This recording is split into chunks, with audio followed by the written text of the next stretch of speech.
Yeah. Okay. Yeah.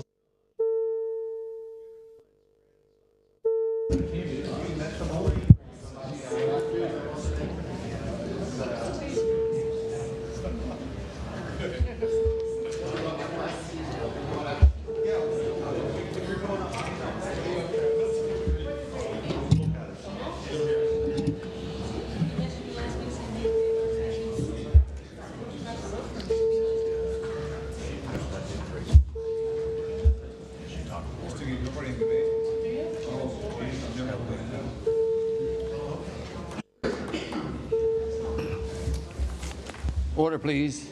Before we begin this afternoon, in the Speaker's Gallery, I'd like to welcome Harold Miller, who is recognized this afternoon for a member statement. Harold is joined by his wife, Rowena, and his daughters, Carol Ann Ivany and Jennifer Iskok. Welcome.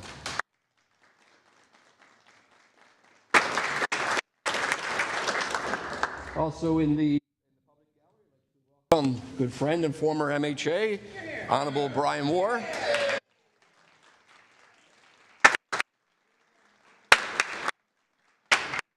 Also in the public gallery, I'd like to welcome team members and coaches from the Provincial Karate NL team visiting us this afternoon for a member statement. Hear, hear.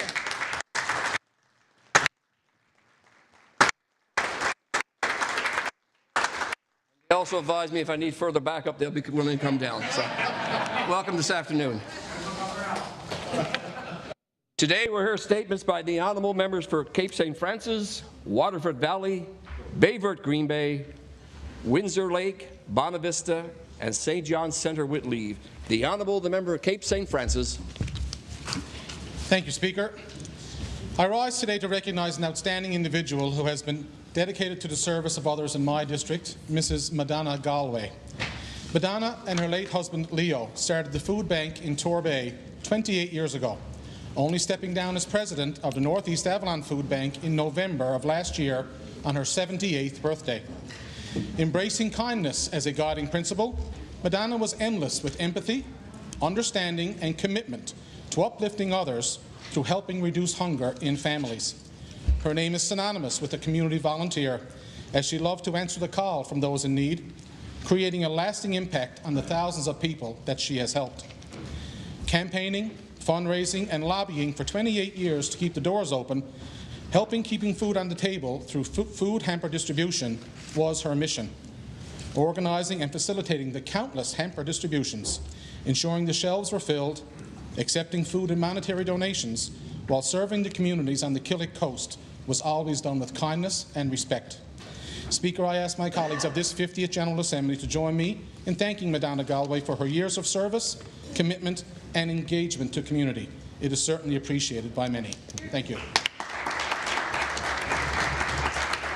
The Honourable, the member of Waterford Valley. Thank you. As we reflect on the season of Ramadan, Passover and Easter, I'd like to take a moment to recognize the importance of this time for so many families in our province. Easter is a time of renewal, hope, and togetherness, when families gather to celebrate traditions and create memories. We are reminded in the strength that's found in all our small, medium, and larger communities. This spring, I've been inspired by many of the generosity shown by so many in our district, from food drives to Easter basket donations for the less fortunate. The spirit of giving is alive and well in the community. I'd like to thank local organizations, churches, and volunteer groups, and the residents who diligently ensure everyone can experience this joy. I'd also like to encourage everyone to continue supporting the local businesses, from the florists to the chocolatiers, or perhaps maybe an evening out at a restaurant. Shopping local and shopping around strengthens our communities and reinforces the value of work. As we move forward into spring, let us all carry the spirit of this season within ourselves, a good deed, a kind word, and a gift of time with family and friends. Thank you, Speaker. The Honourable, the member of Bayvert Green Bay. Speaker, Springdale Silver Gliders 50th anniversary. Last month, the Silver Gliders Figure Skating Club celebrated their golden anniversary. For half a century, the Silver Gliders have been a sharp-edged example in the Green Bay area, inspiring skaters of all ages with their dedication and on-ice talent. This notable milestone in their club's history is a testament to the commitment of every skater who has ever laced up their skates, every coach who has guided them, and every volunteer who has dedicated time to make the club a success. All those that have supported the Silver Gliders over the past 5 decades are to be commended, as their efforts and often untiring time commitments have helped to not only shape generations of young skaters, but to create a love of sport and recreation. Most notably, it has fostered a lasting impact of community-mindedness in the Green Bay area. During the year of sport in Newfoundland and Labrador, it is great to see participation with the Silver Gliders growing, and I note that spectators were truly entertained by their artistic ice show, the greatest show on ice, on the 29th of March in Springdale. I invite all MHAs to salute with me the Silver Gliders Figure Skating Club for their golden milestone.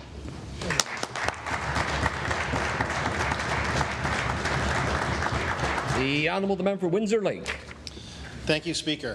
I rise in this Honourable House to recognize the 10 junior and senior athletes of Karate NL who recently competed in the 2025 Karate Canada National Championships in Richmond, British Columbia from April 3rd to April 6th. Team members include Jane Fancy, Jack Fancy, Ian Fraser, Jack Tilley, all of whom live in the district of Windsor Lake, and Alexander Sims, Avery Noftel, John Ayers, Grace Noseworthy, Grayson Olford, and Emily Regler. Along with coaches Nathaniel Besso and Colby Besso, team manager Leanne Fancy, and assistant team manager Dale Fraser. Through their hard work, discipline, and dedication, 2 of the 10 athletes came home with bronze medals. Jane Fancy, who earned 2 bronze medals, and Emily Regler, who earned 1. With these medals, both these athletes have secured their place on the Canadian national team roster for Team Canada. I ask all honourable members to join me in congratulating our provincial Karate NL team.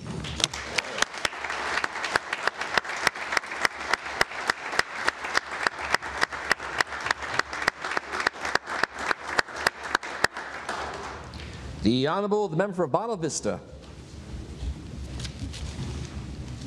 Thank you, Speaker. On December the 6th, 1987, a crew member aboard the Newfoundland-based trawler Atlantic Elizabeth went overboard. Harold Miller of Burgoyne's Cove was also a crew member. A life ring attached to a line was thrown to the man, who was wearing a floater vest, but he drifted out of sight in the darkness.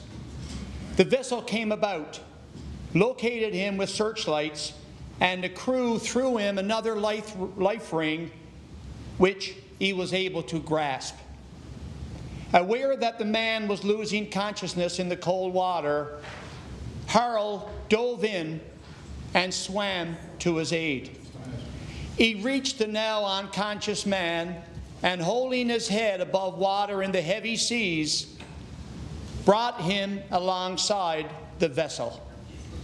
Harold received the Medal of Bravery for this in 1989.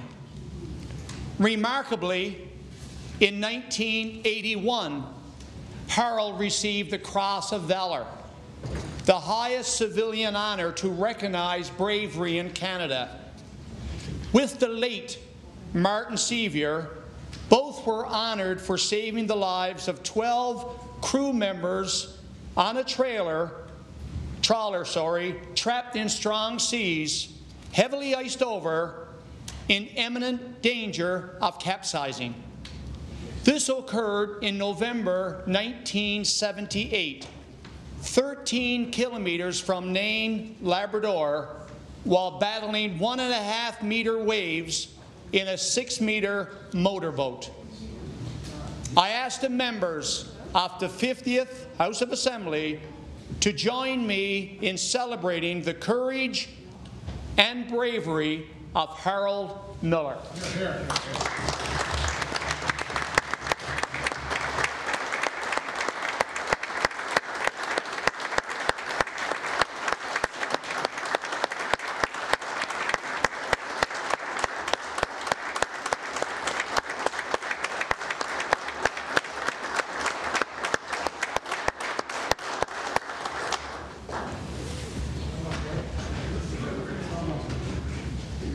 The Honourable, the member for St. John's Centre with leave. Does the member have leave? Leave is granted. The Honourable, the member for St. John's Centre. Thank you, Speaker.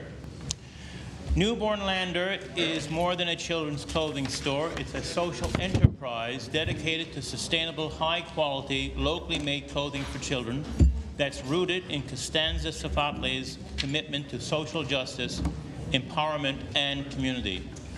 Constanza immigrated with her husband and young family in 2015, a commercial lawyer in Chile, but unable to practice law in her new home, Constanza redefined herself.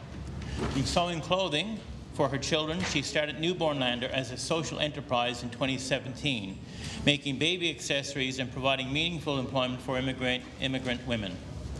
Constanza understood the social isolation experienced by many newcomer women, especially if they lack the education and opportunities. Constanza believes people have a strong sense of belonging when they can give back to society. Last year, with funding from the North Pine Foundation and the provincial government, she created Sewing for Hope program to empower women, build confidence and independence. The program will provide over 120 women with the opportunity to learn computer and sewing skills, to socialize, improve their English, gain employment experience, and most importantly, continue their education. Speaker, in a world where differences and intolerance threaten to divide us, Newborn Lander offers welcome, connection, and hope for women seeking to make Newfoundland and Labrador their home. Thank you. Statements by ministers. The Honourable the Minister for Mental Health and Addictions. Speaker, this past weekend marked the beginning of a new era of mental health and addictions treatment in Newfoundland and Labrador. Our province's new Mental Health and Addiction Centre opened, replacing the 170-year-old Waterford Hospital with a modern space that is patient-centred and more conducive to recovery and healing. The new centre has 102 inpatient beds with another 14 acute care rooms at the Health Sciences Centre for a total of 116 beds in the metro region. We are excited that this new facility has been well received by individuals with experience of mental illness and addictions, family members, local advocates, and the community. Speaker, we remain focused on improving mental health and addiction services for Newfoundlanders and Labradorians. Budget 2025 included funding to support services throughout all regions of the province, such as expanding addiction treatment services, establishing step-down mental health facilities and wraparound community-based supports, additional naloxone kits, continued investment in the harm reduction team, and expanding the services of the opioid dependence treatment hubs. Speaker, we're really excited about this new era for mental health and addictions treatment. With this new facility, 6 beds in Labrador, 24 beds in central Newfoundland, and 20 beds in western Newfoundland, we are ensuring people can receive mental health and substance use care closer to home and live a life of meaning and wellness. Thank you, Speaker.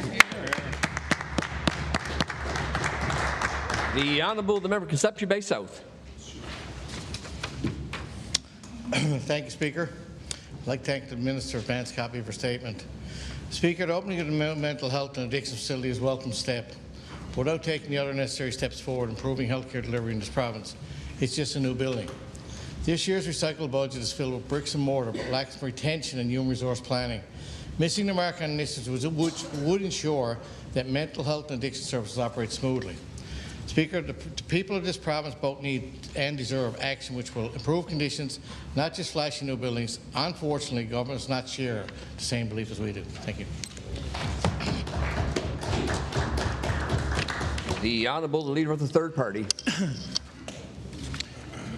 Thank you, Speaker. I thank the Minister for an advance copy of the statement. We, too, welcome the new replacement for the Waterford Hospital. But as my colleague said, bricks and mortars alone won't improve mental health services, and we must increase our investment in people and programs too. And that's why we call on this government to follow the advice of the CMHA and follow its spending on mental health of 12%, double its spending on mental health to 12% of the total health budget. Thank you. Are there any further statements by ministers? Oral questions. The Honourable the Leader of the Official Opposition. Thank you, Speaker. Speaker, over the last number of days, there has been an increase in the gun-related crime throughout our communities, most recently in the Avalon Mall area, then in Spaniards Bay area. Now, as I stand here in the House of Assembly today, there's actually a shelter in place at the Health Science Centre and Faculty of Medicine. So I asked the minister responsible, how many actual police officers are actually in our province right now compared to last year on the ground? The Honourable Minister of Justice and Public Safety. Thank you, Mr. Speaker, and I thank the honourable member for a question. There's no doubt there has been an increase in violent crimes around our province with respect to gun violence. That's why we've established and put in place some $50 million to the Justice Department to increase resources at the RNC and the RCMP. We've done that 10 new officers for the Northeast Avalon in this budget, 19 new officers that will be moved forward with the Policing Transformation Working Group, working very closely with communities. Both the RNC and the RCMP, we put in 5 new officers with the RCMP, so there is more officers in place with the RNC and the RCMP. I can get the numbers, the exact numbers for the member opposite after the question period. The Honourable, the Leader of the Official Opposition. Speaker, the last ATIP request that we submitted indicated there were over 100 police vacancies in this province, and at the same time, the National Police Federation says the crime severity index has increased by 34% in rural Newfoundland and Labrador. That's a staggering number. So the important issue is how many people, how many police officers are actually on the ground today compared to previous years helping deal with this escalated crime in our communities? The Honourable Minister of Justice and Public Safety. Thank you, Mr. Speaker. And as I said to the honourable member just a second ago, I will get the exact numbers for him right after question period. But what I can say is that there has been a significant investment made. Some $95 million per year goes to the RCMP, some $75 million plus to the RNC. Each and every year in this province, and has been increasing over the past number of years. We understand that the severity of crimes right across our country and around the globe are increasing. That's why we're putting in place, we saw the need to put in place, my predecessor, with the Policing Transformation Working Group that's doing some fantastic work within the communities, looking at how we police, what we need to do in each and every community, looking at options that we can for the future of what policing will look like in each and every one of our communities across our province. So I do understand how important it is, and I do feel for any concerns that individuals have about All right, public Minister's safety. time has expired. The Honourable Leader of Official Opposition. Thank you, Speaker. Once upon a time, we used to watch crime on TV, and we could go to see a doctor in our communities. Now, under this Liberal government, we have crime in our communities, and we have to go and see a doctor on a TV screen. Speaker, this past weekend, the former Minister of Health issued a statement saying, quote, "Under my leadership, single vaccines will be free for everyone 50 years and older." I ask the Minister of Finance, as a public supporter of this candidate, do you agree with this policy? The Honourable the Deputy Premier, Minister of Finance. You know what's really interesting, Mr. Speaker, is that the Conservatives say one thing and do another. They say they support seniors, yet they voted against the seniors wellness program. They voted against a 15% increase in that program. They say they support crime, they support justice and public safety, yet they vote against the budget that provides additional officers and about $40 million, I think the minister just said. I believe, Speaker, that we see a pattern here with these Conservatives of saying one thing, doing another thing, and never supporting the people of this province. Order, please. The Honourable Leader of Official Opposition. Speaker, I'm sorry, but either the minister didn't understand the question, but it certainly didn't get the answer. So let me try again. This candidate has the potential to be the minister's boss. He agrees with us that all seniors should receive the shingles vaccine free of charge. I ask the Minister of Finance, do you support this policy, and will you adjust your budget to reflect it? The Honourable Deputy Premier, Minister of Finance. Thank you very much. I'm really pleased to have the support and endorsement of the member opposite of retaining my position in Cabinet. So thank you for that. Thank you for that. I do work hard, and I'm sure those results are being seen by the members opposite as well. I will say, we are going to do everything we possibly can to support seniors in this province, just as we are doing in this budget, supporting seniors, we're supporting families, we're supporting students, and we're supporting the health care. Speaker, we continue to put money into the budget and into the people's pockets of this province to address affordability, to improve health care, to improve education. So yes, Speaker, as we go forward, we will certainly support continuing to invest in our seniors. The Honourable Leader of the Official Opposition. She will have a new boss for a very short period of time. Let me ask that. And we still don't know whether she supports her new boss when he wants to give free vaccines for every senior in Newfoundland and Labrador. They certainly do. Let me ask a question now of the Minister of Transportation and Infrastructure. We have been told that an RFP for an aircraft that has closed with only one bidder, an American company. Does the Minister intend to award the RFP to the American company? The Honourable Minister of Transportation and Infrastructure. Mr. Speaker, we are currently reviewing that, and we will get back to the members opposite and the public when we make a final decision. The Honourable Leader of the Official Opposition. Speaker, I've been told that a local company has the ability to provide this service. I asked the Minister, have you considered a local company providing this service instead of an American company providing a plane? The Honourable Minister of Transportation and Infrastructure. Mr. Speaker, as I just mentioned, we are reviewing that RFP, and we will get back to the member opposite and the public when we've made a final decision. The Honourable Leader of the Official Opposition.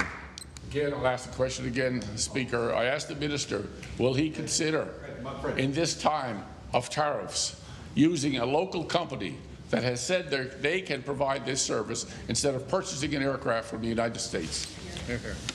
The Honourable Minister of Fisheries, Forestry and Agriculture. Pleasure to stand up and highlight the Atlantic Wildfire Centre and all the great work that we're doing supporting our resources in our communities, Mr. Speaker. It is absolutely essential that our professionals who take on wildfire have the best possible equipment. We will maintain a very strict code within the RFP, within the specifications. Like, for example, one of the things that we will expect, which come from the professionals that guided our purchase decision, is that aircraft needs to be above the cockpit, not below it. It's difficult to see the ground when you're doing spotting, when you cannot see the ground because there's wings that protrude below the cockpit. These are very simple. They may seem like very simple aspects, but they're very important. We will provide opportunity for local companies, but we will always insist on the best. Hear, hear. The Honourable Leader of Official Opposition. Speaker, it's glad to hear, but it sure sounds like he's telling us that the local company doesn't know what they're talking about. Surely that can't be the case. Surely we would have talked with local companies about what they can or can't do, given that we all want to see that happen.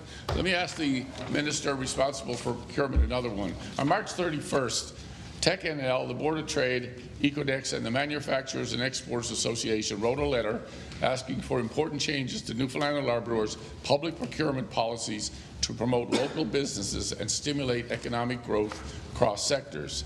So I asked the Minister, will you bring legislation in this session of the House to include preferential consideration for local companies?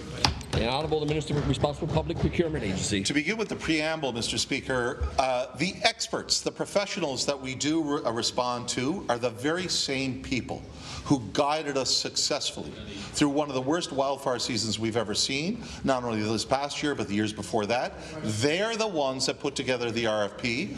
This government is very, very open to maintaining a strong supplier relationship with Newfoundland and Labrador companies and providing with actual preference for Newfoundland companies. But one thing that we have to get clear is that we cannot endanger lives by not having the best equipment available to our wildfire professionals, our fighters. So with that said, we are engaged in many, many discussions with suppliers, including TechNL. We have a refurbished committee, supplier public procurement committee, to look at that. The Honourable, the Opposition House Leader. Thank you, Speaker. I'm sure a local company would be interested in saving people's lives as well. Speaker, on March 12th, the Acting Minister of Health tried to defend the Liberal decision to leave many seniors without access to the shingles vaccine. He said, and I quote, "This is a significant announcement for seniors. We have listened to seniors. We have listened to our caucus here." Did he listen to the member for Windsor Lake, the former Minister of Health, just left days before that, when he advocated for coverage for all persons aged 50 and older? The Honourable Minister for Health and Community Services. Thank you very much, Speaker. Yes, we did listen to a variety of people inside caucus and outside caucus. We have expanded our vaccine programme this year for seniors, not just with shingles, but we have also added RSV, a significant cause of hospitalisation in seniors, and we've expanded our pneumococcal vaccine. These are significant advances, and we will build on those year upon year in the same way we did with our COVID vaccines, and that was a very successful campaign. So this is where we are now. Watch this space. The Honourable, the Opposition House Leader. Thank you, Speaker. Speaker, the member from Windsor Lake resigned as the Minister of Health on March 6th. 5 days later, the Liberals announced that only some seniors will be able to receive the shingles vaccine for free. Clearly, that member was in Cabinet when the decision was made. Now that the member is calling for all seniors to receive the vaccine for free, I asked the Minister of Health, who endorsed the member for Windsor Lake, will he correct the Liberal mistake and provide the vaccine to all seniors now, 50 and over? The Honourable Minister for Health and Community Services. I could do no better than quote my colleague to my right. The journey of a million miles begins with a single step. We are moving to provide vaccine coverage for shingles for seniors 65 to 70 and those who are older who are immunocompromised. When that uptake is underway, we will then evaluate the success of the programme, as we do with all our vaccine programmes, and build on that wherever possible. The Honourable, the Opposition House Leader. Thank you, Speaker, and the Minister of Finance knows that we support it. We call for it. We're asking for them to implement that now. That's all we're asking for. Order, please. They like to play with words, but I'm being factual. Order, please. We want this implemented now. That's what we're asking government. Speaker, it has been nearly 2 weeks since the Auditor General released their scathing report on this government's failure to protect seniors in personal care homes. A medication overdose, death, a sexual assault, and seniors wandering away and later found deceased. Speaker, these are extremely serious issues. What actions has the Minister taken since the release of this report to protect our seniors? The Honourable Minister of Health and Community Services. I think I'll use this opportunity again, Speaker, to reiterate that there is no acceptable number of serious incidents with our seniors in long-term care or in personal care homes. We have met and continue to meet with the Personal Care Home Operators Associations. We have introduced several amendments and improvements to the standards over years, and I have explained in other places why this has been a bit slower. The one thing we have not done is been very good at publishing these on our website. The personal care home operators have them, NLHS, who are charged with oversight, have them, and they are available for those in the industry. We have also increased by 17 FTEs the number of people involved in supervision and oversight. The Honourable, the Opposition House Leader. Thank you, Speaker. And I repeat, these are serious issues, and I think it should affect every single person in this province. And we need action on those issues. And no one is talking about the real serious issues, and these are the ones that we're just highlighted, and we're going to continue to highlight. This stuff needs action. Seniors need to be protected. Speaker, Dr. Parfait believes case management should fall under NL Health Services, while licensing and monitoring should be handled by another entity. If Dr. Parfait doesn't see this as his role, and the Minister is suggesting this is merely a communications failure, the Speaker, who is actually responsible for oversight today? The Honourable Minister of Health and Community Services. Thank you, Speaker. NLHS is responsible for the oversight of personal care homes, operations and standards. That is clearly out there. I have said that, and it is not a subject for debate or discussion. I am happy to reiterate that for the member opposite. The Honourable, the Opposition House Leader. Yeah, maybe a couple of people need to remind, because I think the AG said that the plane squarely falls at the feet of the Department of Health and Community Services. And Dr. Parfait has only distanced himself from one issue, he's not accepting the other one, so maybe they should sit down and speak. Speaker, the Auditor General stated that the Department distanced itself from oversight of the programme and routinely failed to act on non-compliance, thereby failing to act on its responsibility. Is the Auditor General wrong, or is the Minister simply covering for the failures of his predecessor? The Honourable Minister of Health and Community Services. The Auditor General looked at documentation for these incidents. She is correct in that that documentation was missing or incomplete. We have resolved internally to deal with that, and I gave that undertaking the day the report came out. The facts of the case are that each of those incidents was responded to promptly and appropriately, and we have said that we need to do better on our documentation. There is an action plan in preparation, and it will be out within the next few weeks, and I'll be happy to share it with anybody who's interested. The Honourable, the Member of Harbour Main. Thank you, Speaker. Last week in budget estimates, we heard there are 5 Jordan hearings scheduled in criminal court, and the Minister could not tell us how many additional applications are filed. This means many criminal cases are in danger of being thrown out of court due to lengthy delays. Justice delayed is justice denied. Is the Minister concerned that persons charged with serious crimes are walking free? The Honourable, the Minister of Justice and Public Safety. Thank you, Mr. Speaker. That is not what I think was said, that there's multiple. I think it was very clear in estimates that there was 5 Jordan applications. We can't presume that there's more than there is applications filed. We can only go by the applications filed. But let me be very clear here today.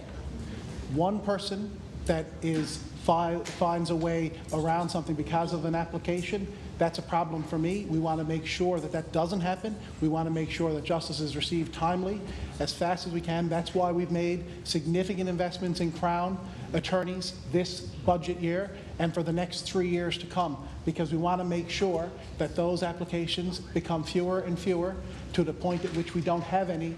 We can't control some of the things that are actions. Things we can control, we're going to do everything in our power to make sure it doesn't happen. The Honourable, the Member of Harbour Main. So the Speaker, the Minister, didn't address the issue of whether he's concerned that potential cases will be thrown out of court, and that's clearly a very serious possibility here. Speaker, and it's not just in the criminal courts, but we have examples of lengthy delays in the civil system as well. The example of the controverted election case that has been played out in the courts from a botched election that happened 4 years ago is still not resolved. These are serious allegations of abuses of people's right to vote. Is the Minister concerned that on the eve of another provincial election, the court case to test the legitimacy of the last election continues still to be unresolved? The Honourable Minister of Justice and Public Safety. Thank you, Mr. Speaker. As the Honourable Member knows full well, I can't speak about cases before the court, both civilly or criminally, in any manner.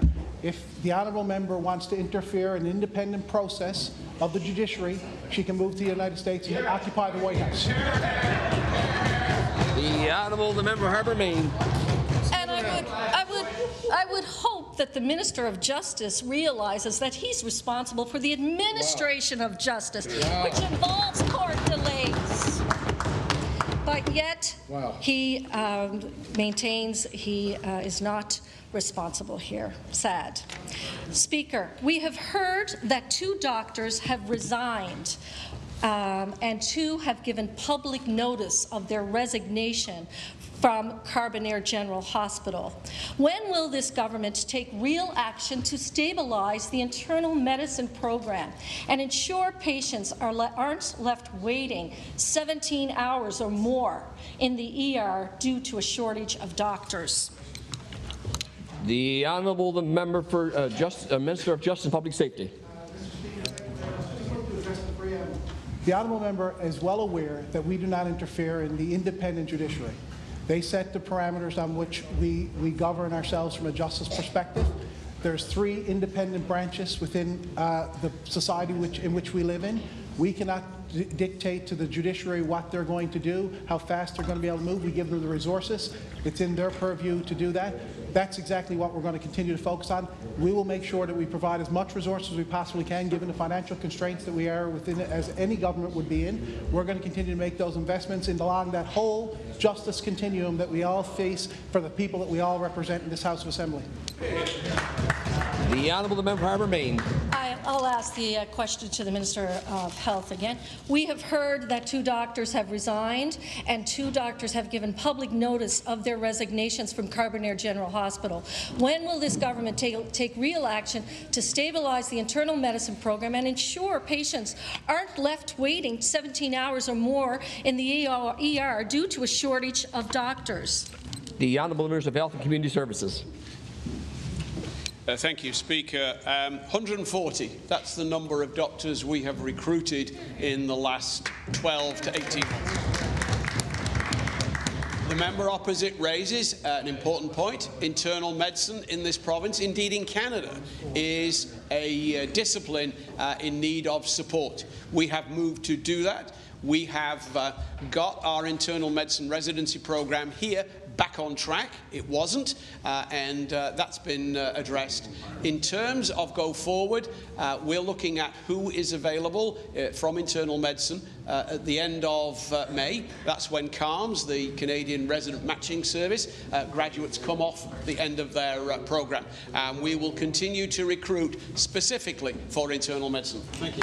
The Honourable Member for Harbour Main.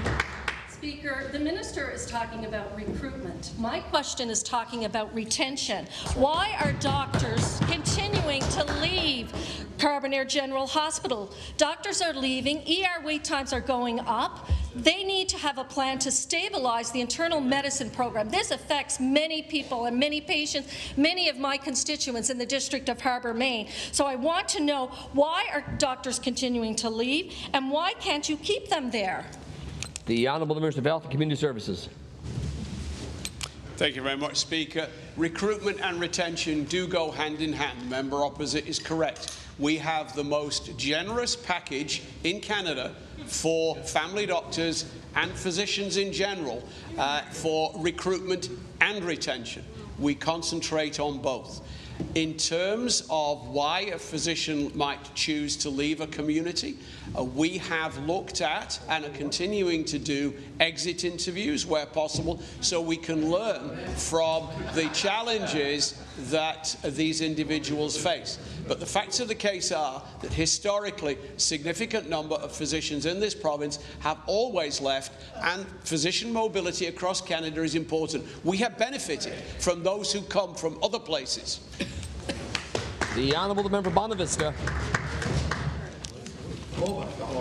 Speaker, I asked the Minister of Children, Seniors and Social Development, which seniors shingles vaccine policy do you endorse? The one your government has implemented, or the one the member for Windsor Lake has announced during his leadership run? The Honourable the Deputy Premier Minister of Finance. Thank you very much for the question, an important question. Seniors are very important to this government, I can tell you right now, and that's why we've introduced the Seniors Wellbeing Plan. That's why we increased by 15% the seniors benefit, and that's why now we're indexing the seniors benefit. And that's why we're introducing, in a step-by-step fashion, the introduction of shingles vaccine, RSV vaccine, pneumococcal vaccine. Speaker, this is incredibly important. I implore the member opposite to support this budget so we can fund these initiatives. The Honourable Member for Bonavista. Try it again. I remind the Minister of Finance and Treasury Board, when we suggested in our PMR, they didn't vote for it. I asked the Minister of Children, Seniors and Social Development again, which the seniors shingles vaccine policy does he endorse? The one from the government that was implemented, or the one the member for Windsor Lake has announced during his leadership run? The Honourable Minister of Children, Seniors and Social Development. Thank you, Speaker. I just want to say that just this past weekend, I met with seniors, and one of the things that we discussed was the shingles vaccine. Very pleased with it, I must say. A lot of good dialogue regarding the shingles vaccine. But they did ask that we would look at, expanding the program. And the answer to the honourable member's question is I support both of these programs that were mentioned. Thank you. The Honourable Leader of the Third Party. Thank you, Speaker. Speaker, despite the fact that $3 million has been allocated in the budget to relocate women's gynecological services from the Health Sciences Centre to the Janeway Children's Hospital, the Acting Minister of Health said last week that there are no plans, concrete or otherwise. Obviously, the Newfoundland and Labrador Health Services communicated something different to pediatricians since they found it necessary to write a 30-page response in which they state that the proposal was made without any prior consultation with pediatric clinical leadership, families, or the community. I asked the Minister, why was there no prior consultation? The Honourable Minister of Health and Community Services. Thank you very much, Speaker. Just for clarity at the beginning of my comments, there is not now nor in the future is there any intent on behalf of this government to diminish children's services at the Janeway. Let's get that out of the way. The next piece is when one starts a process of consultation, there is always a stage at that where there has been no prior consultation. And I would suggest to the member opposite, we may be at the beginning of consultation. The Honourable Leader of the Third Party. Obviously, the doctors have been told it's a done deal. Speaker, I believe the Minister fails to appreciate just how angry pediatric health professionals are for them to submit such a response. Entitled Preserve, Protect, Prioritise Ensuring Specialised Care at the Janeway, the response urges Newfoundland and Labrador Health Services to immediately pause any implementation of the proposed integration of adult inpatient services within the Janeway. I asked the Minister, will he halt the integration until thorough consultation takes place with families, the community and the healthcare professionals at the Janeway? The Honourable Minister of Health and Community Services. No child in this province will be disadvantaged by any change on the health science or Janeway site.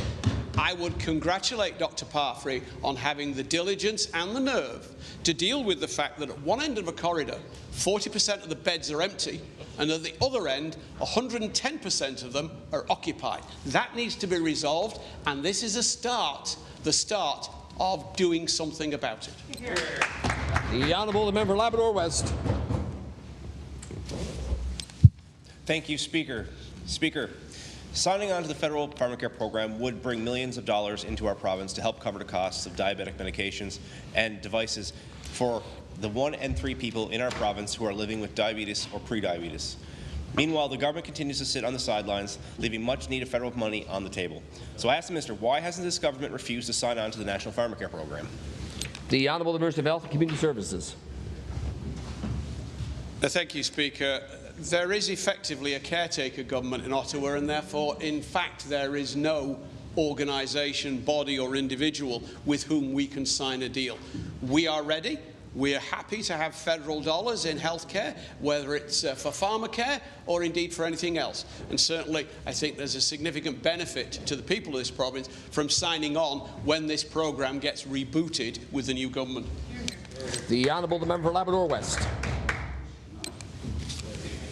Thank you, Speaker. So I asked the Minister, this government going to publicly commit to signing on to the federal pharmacare program with the federal government and begin negotiations for that process? The Honourable Minister of Health and Community Services. Thank you, Speaker. We were almost at the stage of doing so, and then two things happened. One, the money ran out at the federal level, and then the next thing was there was an election. As soon as that's all sorted out, we'll be back at the table and finish the negotiations we've already started. The Honourable Leader of the Third Party. Speaker, the report points out that assumptions of unused space, fallacy perpetrated by the Minister a minute ago, and the data used by the consultant engaged by the Newfoundland and Labrador Health Services are flawed.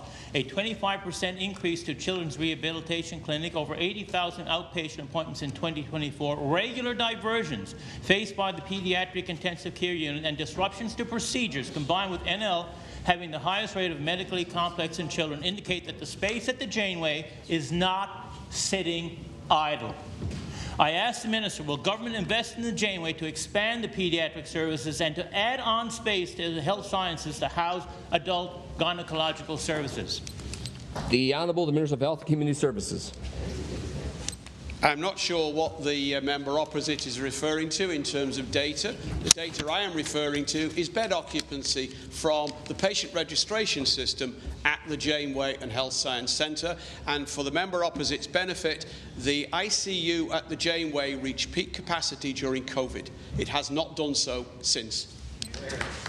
Time for oral questions has expired. Presenting reports by standing and select committees. Tabling of documents. I do have one. In accordance with Section 19.5A of the House of Assembly Accountability, Integrity, Administration Act, I hereby table minutes of the House of Assembly Management Commission meetings held on July 17th, October 22nd, November 25th, December 4th, and December 20th of 2024, and February 3rd of 2025.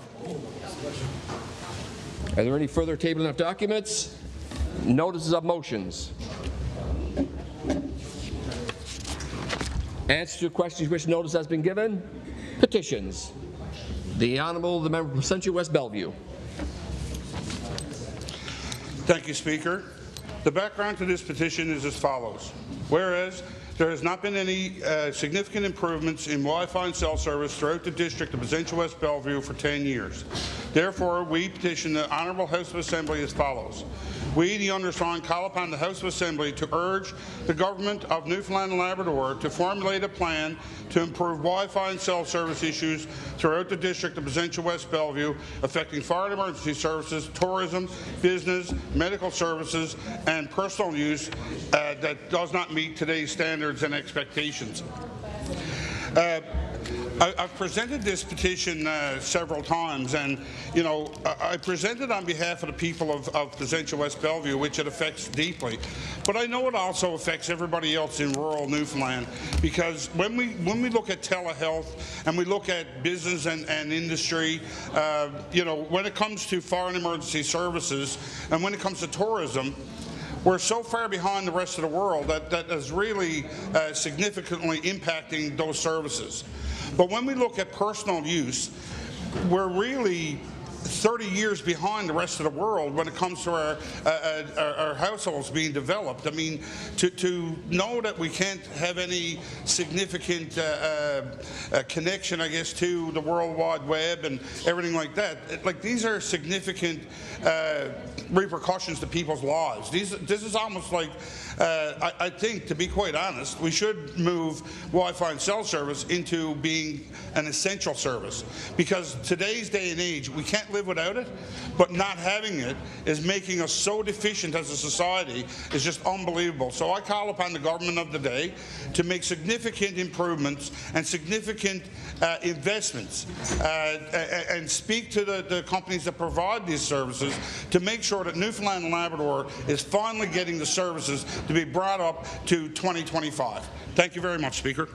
The Honourable Minister of Innovation, Industry and Technology for response. Yes, thank you, and I thank the member for the petition, and certainly agree that there's still work that has to be done as we move forward into trying to ensure full coverage under any gamut, whether it's cell phone, whether it's broadband. I mean, I would say that we have made significant strides when we talk about the province-wide police radio system, which was a massive investment that's rolling out, and that deals with a lot of the first responders we deal with, and that connectivity that's between them, whether it's even school bus drivers, paramedics, you name it. The second thing is we've had some success using the Wi-Fi repeater system, and I'm happy to have these conversations with anyone about what it entails. I mean, it's not for everywhere. It's very low cost, but at the same time, it does involve sort of a specific area. It's not meant to happen in a city, really, or things like that, but we do have longer, sort of desolate highways where it does cut them in half and allow for connectivity. We have made some announcements recently. Very happy to see we made an announcement last week for Trinity and for Hearts Delight Islington and for Holyrood. And so again, though, that's just 3 areas. It still takes some work, but there's work left to do. So what I would say to the members, happy to have the conversation and look at specific solutions to specific ideas, at the same time looking at sort of the general, the broad look at the system as well. Thank you. The Honourable Member for Exploits.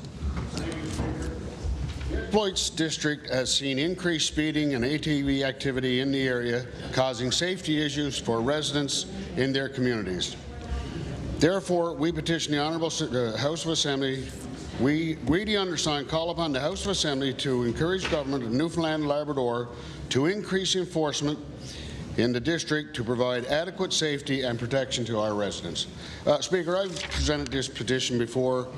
We've noticed increased crime in the central area, especially in the Exploits District and in Central. You know, the public is concerned about their safety. In 2019, there was a review done, and that review showed that we should have received two more officers in the central area. This was ignored by the Liberal government, and by doing so, they refused to increase police activity and public safety. Speaker, according to the National Police Federation, the Crime Severity Index has increased in rural Newfoundland by 34%. If that 2019 review didn't indicate that we need 2 extra officers in central Newfoundland to compensate for the 34% increase in rural Newfoundland, where crime is increasing, we hear it on the news every day. Every evening you turn on the news, there's crime increasing, especially in the rural areas. And Exploits District is no different, and in the 2019 review, we should have had those extra officers. Thank you, Speaker. The Honourable Minister of Justice and Public Safety for a response. Thank you, Mr. Speaker, and I thank the Honourable Member for the petition. And we remain committed to working with communities and the RCMP. It's a contract police force that we have. We want to make sure Newfoundlanders and Labradorans feel safe and secure. We meet very regularly with the Assistant Commissioner of the RCMP, Mr. Pat Cal. We're always looking at improvements that we can make there. I know they've went through a little bit of a challenge with recruitment. That's passed. They're recruiting successfully now. They've reduced some barriers with respect to recruiting candidates. I know there's more full complements of classes and cadets at the depot that will be making their way to Newfoundland and Labrador. I know that the vacancy factor that they've had will be reduced drastically when those recruits fill in here, and we put, as a government, put in place the Policing Transformation Working Group that works with the RCMP very closely, as well as the RNC and all communities, to look at options on what we need to be doing to ensure our communities are safe. And as I've mentioned previously in a previous answer, that we invest some $95 million in policing resources for the RCMP, and we understand fully the great work that they do in our communities. And it's not lost on me when I hear petitions from the Honourable Member or from anyone on that side about wanting to make their community safe. We want that on this side as well, so we're committed to trying to expand where we can. And I know when those vacancies, they can operationally move policing resources around the province as they need to as well. Minister's time has expired. The Honourable Member for Labrador West. Thank you, Speaker. Here's anti-temporary replacement worker legislation. These are the reasons for this petition. Anti-temporary replacement workers laws have existed in Quebec since 1978, in British Columbia since 1993, and the federal government has introduced such legislation at the end of 2023.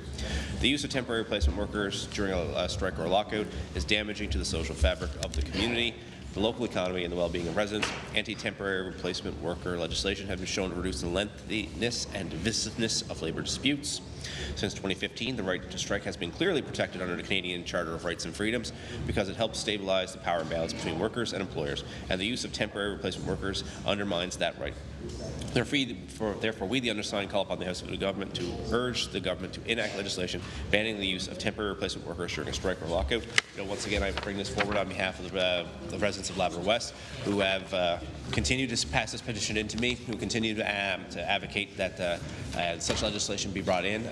We've had some strikes over the years, and also, we look at the Voices Bay strike, where and the industrial inquiry into that have shown this was a problem. And then you also look at the DJ Composites strike in Gander, which also showed this was a problem. So once again, we're bringing forward this to the government to look into and enacting anti-temporary replacement worker legislation, and to parallel what the federal government has already done to protect the rights of workers and to make sure to keep that balance between worker and employer balanced. So we want to, we've shown that it is a necessity. We've seen that sometimes that employers do shift the balance by using temporary replacement workers during locks and strikeouts, so that they continue on forward, but while people whose jobs are being replaced. So once again, we're asking the government to do the right thing, enact this legislation, and to make sure that to keep the actual balance between worker and the employer is truly balanced. Thank you. Response? No. Okay. The Honourable Member Fairland. Thank you, Speaker. The background to this petition is as follows. A section of road between Bay Bulls and St. John's city limits is in need of major repairs and forms a piece of the Irish Loop Road highway system. This is the main thoroughfare for many residents who commute to work every day to St. John's, Mount Pearl from the southern shore. Therefore, we petition the House of Assembly as follows. We, the undersigned, urge the Government of Newfoundland and Labrador to upgrade this piece of infrastructure to enhance and improve the flow of traffic.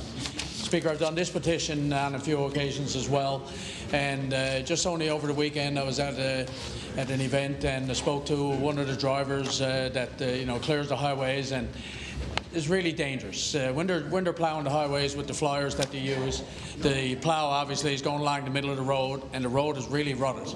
And it's dangerous. The snow, they take the snow off the road, but when it's down into the grooves, it's not getting cleared as well as if it was new pavement, obviously. And it's very dangerous. And I'll give you an example. When I turn off a road to where I live and come onto the main Route 10, my ABS cuts in on my vehicle when I make the turn. It goes down to a rut, and the ABS will cut in on the vehicle on occasion. That's how deep it is and how dangerous it is. We have many people in the area that are using, tourism season will be starting pretty soon again. And obviously, people coming to the area for the East Coast Trail, boat tours, lighthouse picnics, the archaeological site up in Portugal Cove South, the ATV trails, which are big in our area as well, whale watching and restaurants. Everybody's coming to the area as tourism, and this stretch of road is a main thoroughfare, and it's something that should be looked at, certainly from the top end of Bay Bulls towards the city limits in St. John's. It's used by so many residents, nurses, doctors, everybody going to work in St. John's and Mount Pearl area. So it's something that, like I said, I've done many petitions on this over the last few years, and hopefully something that, that the Minister can look at. And the road is getting worse as the traffic goes along. There's a lot of heavy equipment on the roads.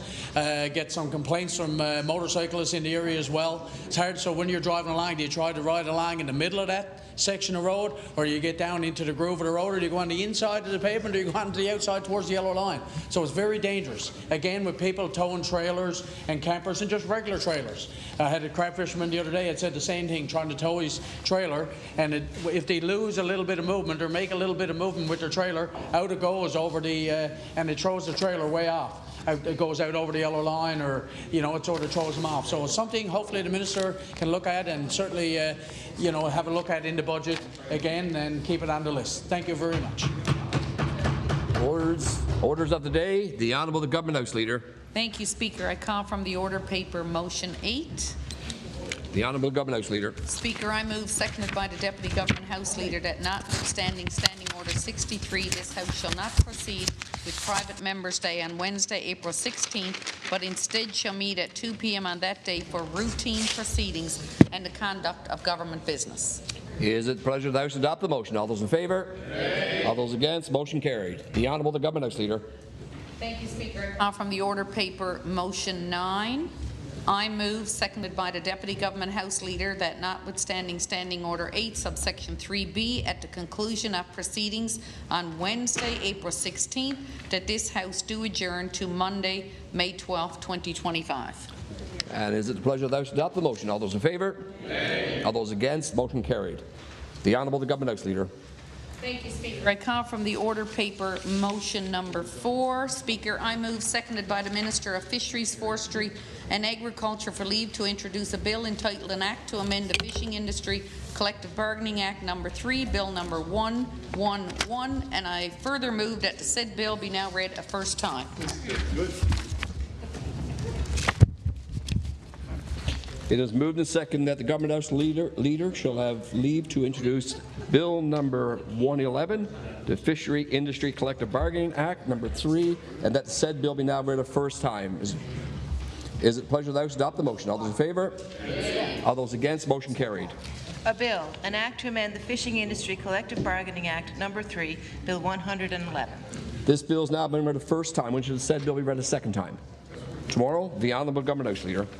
Thank you, Speaker. I call from the order paper motion 5. Speaker, I move, seconded by the Minister of Finance and President of Treasury Board, for leave to introduce a bill entitled an Act to amend the Revenue Administration Act number 9, Bill number 112, and I further move that the said bill be now read a first time. It is moved and second that the Government House Leader shall have leave to introduce the bill, the Revenue Administration Act number 9, Bill number 112, and that said bill be now read a first time. Is it pleasure of the House to adopt the motion? All those in favour?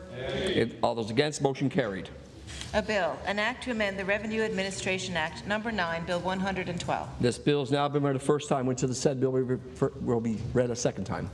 Tomorrow, the Honourable Government House Leader. Thank you, Speaker. I call from the order paper motion number 6. Speaker, I move, seconded by the Minister for Industry, Energy and Technology, for leave to introduce a bill entitled An Act Respecting Renewable Energy Resources in the Province, Bill number 113, and I further move that said bill be now read a first time. It is moved and seconded that the Government House Leader shall have leave to introduce a bill, the Renewable Energy Resources in the Province, Bill number 113, and that said bill be now read a first time. Is it the pleasure of the House to adopt the motion? All those in favour? All those against? Motion carried. A bill, an act respecting renewable energy resources in the province, Bill 113. This bill has now been read a first time, which is the said bill be read a second time. Tomorrow, the Honourable Government House Leader. Thank you, Speaker. I call from the order paper motion 7. Speaker, I move, seconded by the Minister of Health and Community Services, for leave to introduce a bill entitled An Act Respecting Human Organ and Tissue Donation, Bill number 114, and I further move that the said bill be now read a first time. It is moved and seconded that the Government House Leader shall have leave to introduce a bill, an act, the Human Organ and Tissue Donation, Bill number 114, and that said bill be now read a first time. Is it the pleasure of the House to adopt the motion? All those in favour? All those against? Motion carried. A bill, an act respecting human organ and tissue donation, Bill 114. This bill is now been read a first time, which of the said bill be read a second time. Tomorrow, the Honourable Government House Leader. Thank you, Speaker. I call from the order paper motion 1, budget. We're now debating the main budget. The Honourable Member Placentia West Bellevue. Thank you, Speaker. And it's always an honour to rise in this honourable House and speak on behalf of the people of Placentia West Bellevue, who are obviously affected by any budget that comes through the House of Assembly.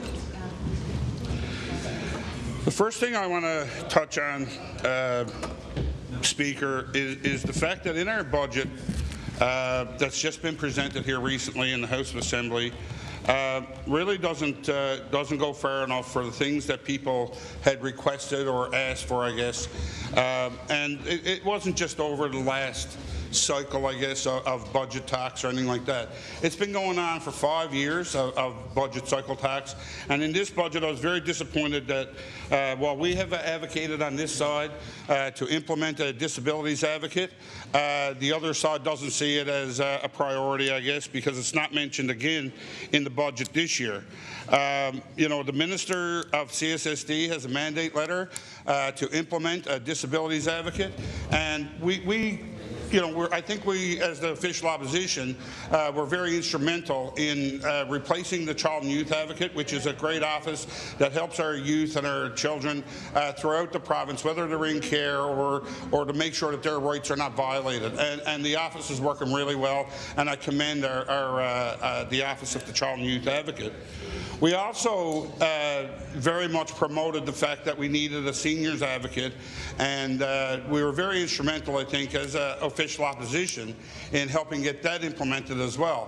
While this is a policy office, we kind of wished it was a little bit more toward the Child and Youth Advocate Office of being able to represent the individuals that will be calling and that have extraordinary circumstances when it comes to what they will be looking for from their seniors advocate. So the reason why we've pushed so hard and for so long about a disabilities advocate is that we want to clear up and get rid of the redundancy of information. We want to make sure that the information that people are going to look for, it's going to be specific to their unique case and their unique situation. So I think the disabilities advocate would clear up a lot of bureaucracy, and it would also clear up a lot of the kind of the mindset that's out there, I guess, that you know, they're kind of left out in the ocean, bobbing and waving, hoping that they're going to get rescued soon enough. It's something that we really can't ignore any longer. We've been asking for 5 years. Very disappointed again to say that it wasn't in this year's budget, and that's not just from me. That's from the disabilities community as well, that they felt that they were kind of left out of the budget in moving forward to a situation that would be comparable to these people getting the services and care that they need. The big thing about it too, and to not to belabor the point, but I hope it doesn't fall short on anybody, that is actually 30% of our population here in Newfoundland and Labrador that are part of the disabilities community, that you know, have either a physical or a mental ailment that gives them, I guess, the designation of having a disability. You know, as the parent of a child with autism, I feel that this has gone and the can has been kicked down the road too far. You know, it's about awareness. It's about getting, you know, out in the schools. And if we had a disabilities advocate, then that would be the person that would be able to promote this from that one singular office, as opposed to having to bring in so many different offices, from Health and Community Services to Municipal Affairs to CSSD to Treasury Board and Finance. There's so many different areas now that people with disabilities have to go to in order to get the help that they need, that it's almost becoming a redundancy of information sharing. So we want to try and take away some of that redundancy and make sure that the people that are presenting with a disability are getting the care that they need, and as our health accord said, in a place that they need it, in a timely fashion that they need it. When we look at the disabilities community, we know that 95% of the disabilities community have a compromised immune system.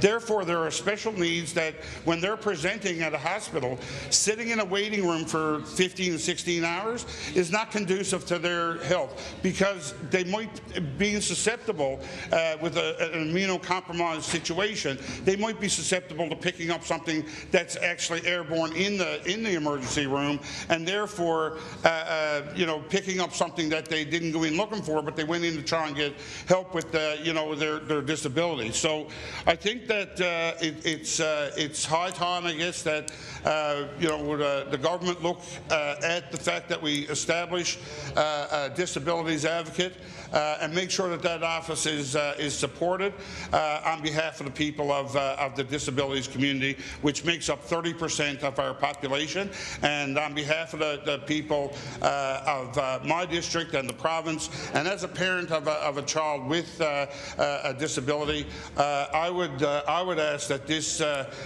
stop. I guess I would ask that this be implemented so it covers a large portion of our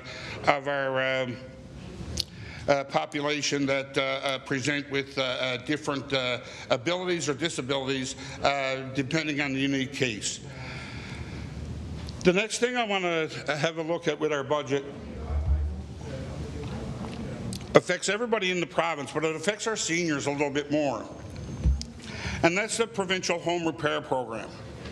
When we look at the Provincial Home Repair Program, a lot of times, you know, our seniors have been, you know, either bequeathed their house, or they've been in it a long time, and, you know, they probably didn't purport benefits into their retirement, depending on what job they had throughout their lifetime, stuff like that.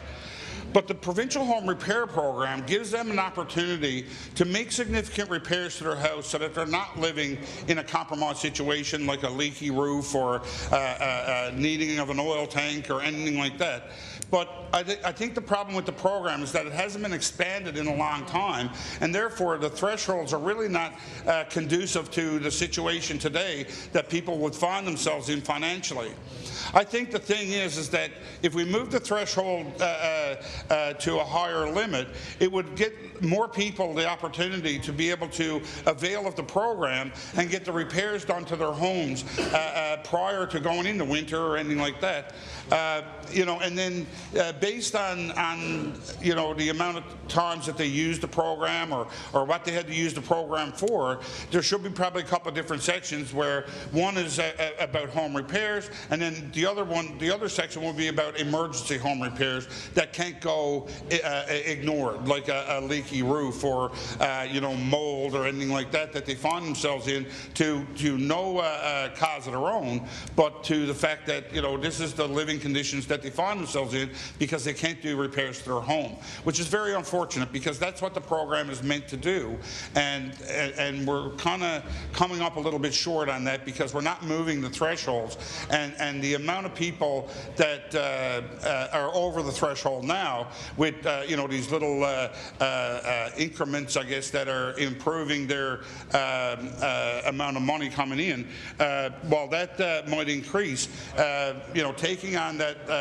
small stipend might put you over the threshold, and therefore you're not eligible for certain programming or the dental plan or anything like that. So to me, it's that we need to look at the provincial home repair program and make sure that it's expanded, and maybe there's you know, a significant difference that we could look at for anybody that's 50 plus or 55 plus. I don't know, but the thing is that you know, as people gear towards their retirement, we would like to be able to give them that opportunity to make sure that their home is in good repair and fixed up before they go into the retirement, because as we know, on a fixed income, it's very difficult to find the wherewithal to make sure that we can afford these different repairs that we might need that are essential. That you know, this is not a beautification program or anything like that. People are not going out and you know, changing out their furniture or anything because they want a new stall in their home.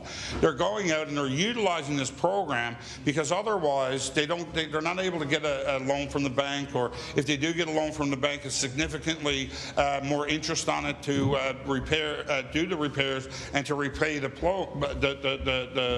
loan. But with the home repair program, we give them that opportunity to live comfortably, and that's part of our mandate through the Tenancies Act, is that you get to peacefully enjoy your home and the place where you live. So I think the home repair program provincially needs to be updated. I think the thresholds need to be moved out. I don't think the threshold of $50,000 is actually too much to expect. But it brings people into, because where we're in such a difficult economy, the dollars are not going quite as far as they used to. So therefore, I would suggest that if we move the threshold up from what it is today, we would actually be able to help more seniors and more people in our province that find themselves needing home repairs but really can't find a program or can't find the significant amount of money that it takes to make those repairs. So I do call on government to expand the home repair program and have a significant look at it, because, like I said, there are elements in the budget that are beneficial, but the thing is that there's some things that come up a little bit too short that we would like to see improved before we can agree to approving any budget or anything like that. Because, you know, well, like I said, there may be some elements that are beneficial. There are other elements that leave people behind, and the home repair program and the disabilities advocate are two examples of those.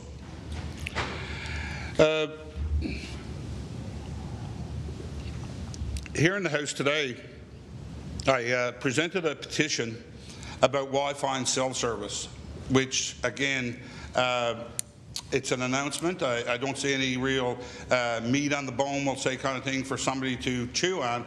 The thing is that if we introduce this, if we're saying that we're putting significant money into it, I want to make sure, I guess, that, the minister actually answered and responded to my petition, and I am going to take him up on the call to sit with him and have a little think tank and see what we can be done for specifically Provincial West Bellevue, but also for the province, because, you know, Wi-Fi and cell service is, as I said in my petition earlier today, I think we need to move them into an essential service, because if we're talking about, especially if we're talking about utilizing Wi-Fi and cell service to provide services in healthcare. There's a lot of people in my district that don't have a doctor, and we're asking them to do telehealth or to see a doctor online or anything like that. But therein lies the bad suggestion, for the simple fact that they don't have access to Wi-Fi and cell service, and there's many dead areas on not only the Burin Peninsula, but in significant areas on the isthmus portion of my district as well. And the district goes from basically Long Harbour Chapel Arm intersection, or the interchange, to right to Marystown.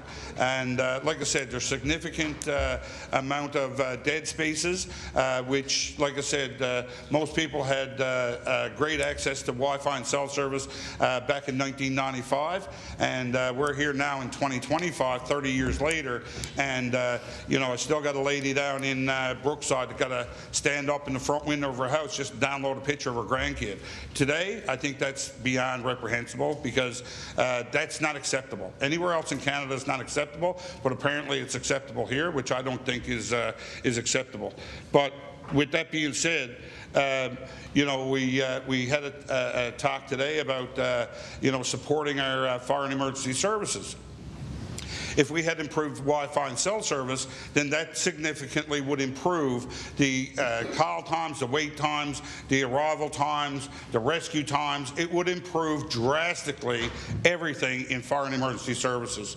And the communication amongst fire departments. I understand about the new system that got implemented for fire and emergency services, but you know, that was money that wasn't necessarily budgeted for, because it came from NL 911, and we took that money and we put it into the system of improving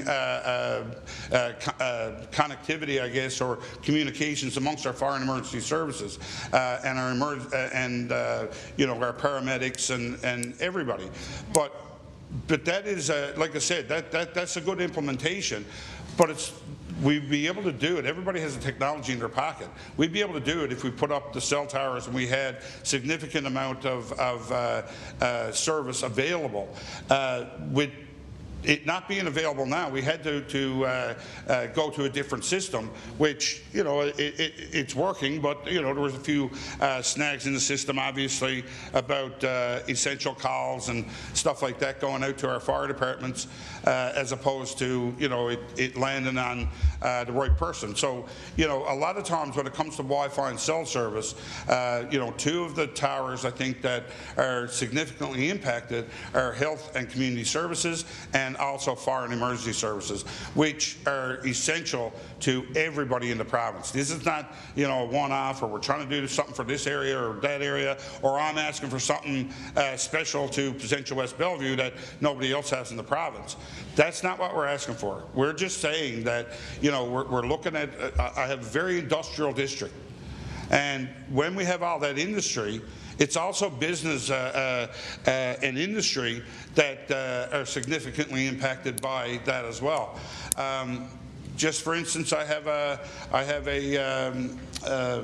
the smelter in Long Harbour for Valet, and they have a significant underground operation now that they're moving to underground in Labrador, and they came up with their own system in order to be able to connect from the implementation in Long Harbour and the implementation in Voisey's Bay. So the thing is that, you know, industry sees how important it is, so business and industry can operate a little bit more smoother, I guess, kind of thing, and have that you know, communication right at their fingertips, as opposed to wondering if they're going to be able to get through to their colleagues. And you know, we want also, you know, since COVID, we know that, you know, Teams meetings or Zoom meetings or anything like that, we can do all these virtual meetings now, which kind of cuts down on the amount of travel that has to happen between offices in order to connect. So the thing is that Wi-Fi and cell service will be so vastly important to our business and industry that I wouldn't want to think that the low productivity that we have on our Wi-Fi and cell service is the reason why we don't have significant investment or have other investments in our province today, because that would be very unfortunate that we wouldn't be able to utilize our natural resources or anything like that, or significantly bring people in for investment, because if they see it as a very the inability, I guess, to communicate, then it might detract them from wanting to do business here, and it might attract them to do business somewhere else. So what I'm saying is that I want us to be on a level playing field so that we can promote our province and our people and the services that we have to offer here to the rest of the world, and let them know that we are open for business, because that's where we are going. In the last couple of minutes that I have, I would like to touch on tourism for the simple fact that that's the shadow cabinet role that I have on behalf of the official opposition.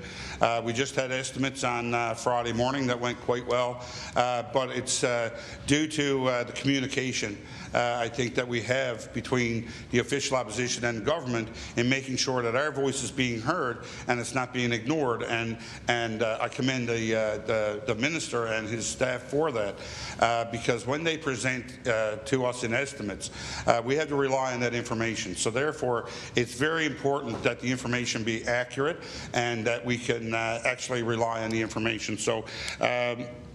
I also want to thank my researcher, Mr. Glenn Littlejohn, for coming in with me and I guess keeping me on my toes, but also picking up on anything that came out of estimates that would garner a new question or something that we would want to mitigate against while we were in the estimates process. So I want to thank Glenn for that for sure.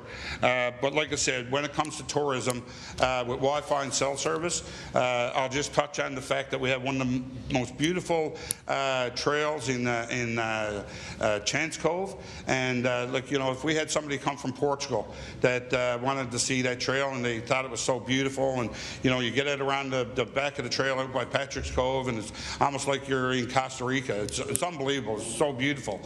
But we have issues with Wi-Fi and cell service there, where if I was from Portugal, I can't really get on FaceTime and show everybody exactly what I'm experiencing. So the other thing is that one of the priorities that I made this year was about fixing the road up to get to that trail, and I didn't really see much on the roads plan for that, but I'll get some more time to be able to touch on the roads and stuff like that. So I thank you for your time today, Speaker. Thank you. The Honourable Leader of the Third Party. Speaker, according to the government, their budget is smarter, stronger, better. Budget 2025 has also been described as a stay-the-course budget. But I would ask, who pays for staying the course? And I would suggest that those already at the margins, and I would also ask, or state that it's not always wise to stay the course. I'm sure we've all heard the story of the battleship and the lighthouse. And a battleship was on exercise at sea in bad weather. Visibility was terrible. And just after dark, the lookout spotted the light on the starboard side. The captain ordered the lookout to signal to the other ship, change your course 20 degrees. We are on a collision course. The signal came back, advisable for you to change course. The captain signaled, I'm a captain, change course 20 degrees. I'm a seaman, second class. You had better change course 20 degrees, came the reply. The captain was furious. He sent back, I'm a battleship, change course. Back came the signal, I'm a lighthouse, your call. A couple of things stand out from this story. It's important to check your assumptions when staying the course, especially in challenging times, and to be prepared to alter direction when necessary. And when choosing to change, it's important to ask who pays the price and what are the opportunities.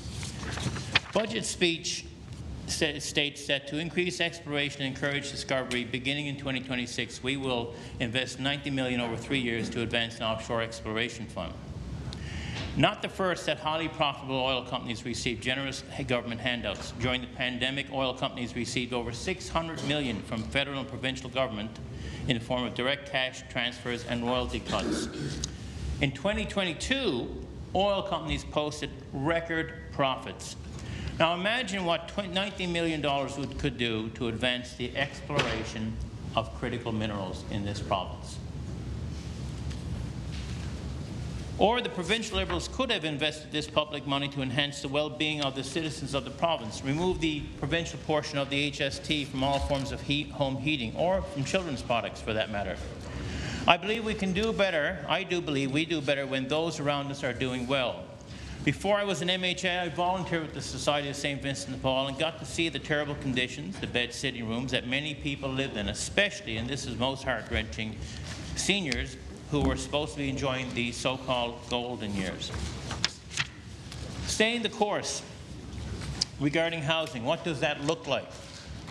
Now, the provincial Liberals have made numerous announcements, mainly in response to pressure from the New Democratic Party, the opposition, the housing advocates, and the media. In February, the former Minister of Housing announced a 13 micro-unit housing development, a very small start. Welcome, but more needs to be done. The other question I would have to ask, and many housing advocates ask, is what exactly does affordable mean, especially when private sector has to make a profit?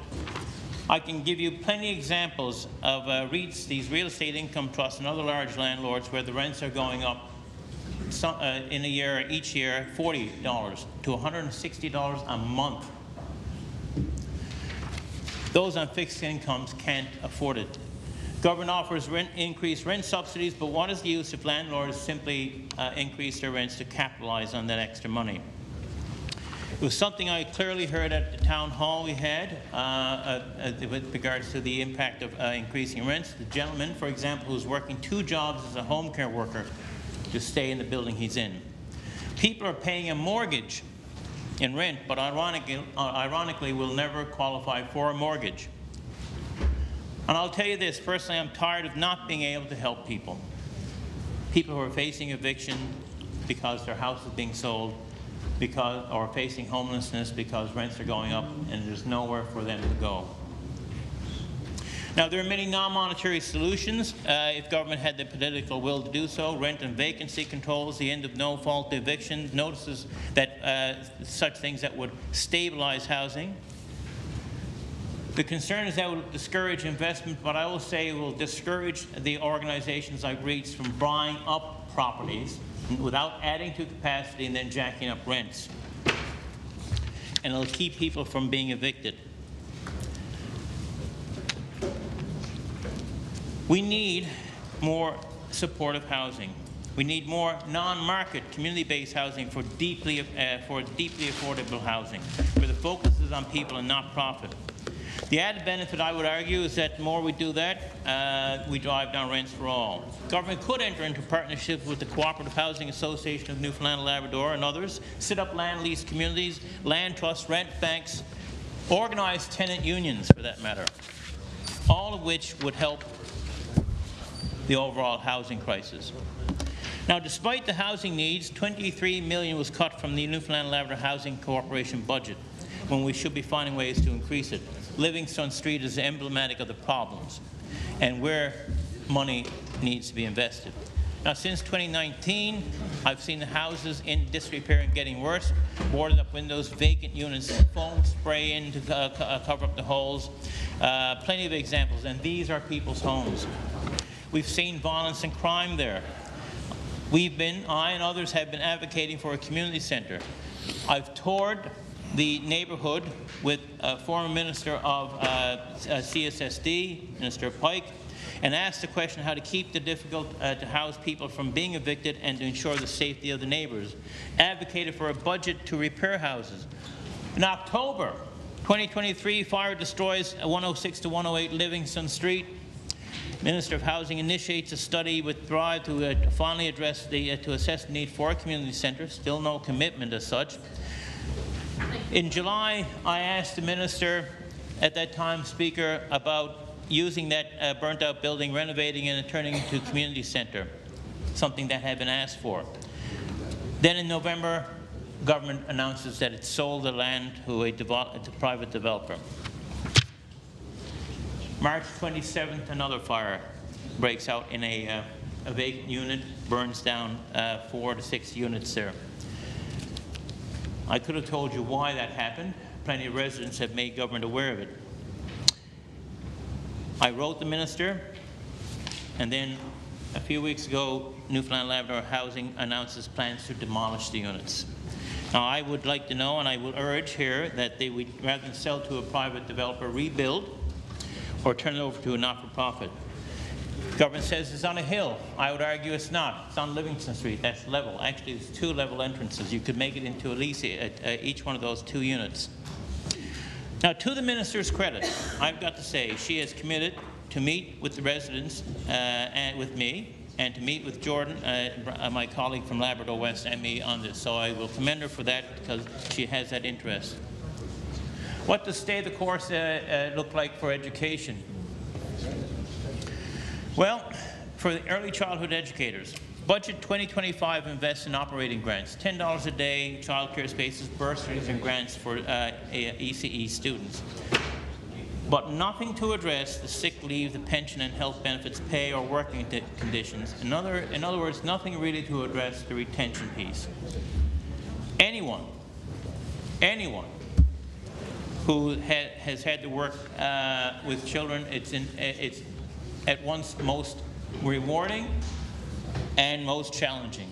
As a high school teacher, I would not be able to handle a grade 2. That much I can tell you.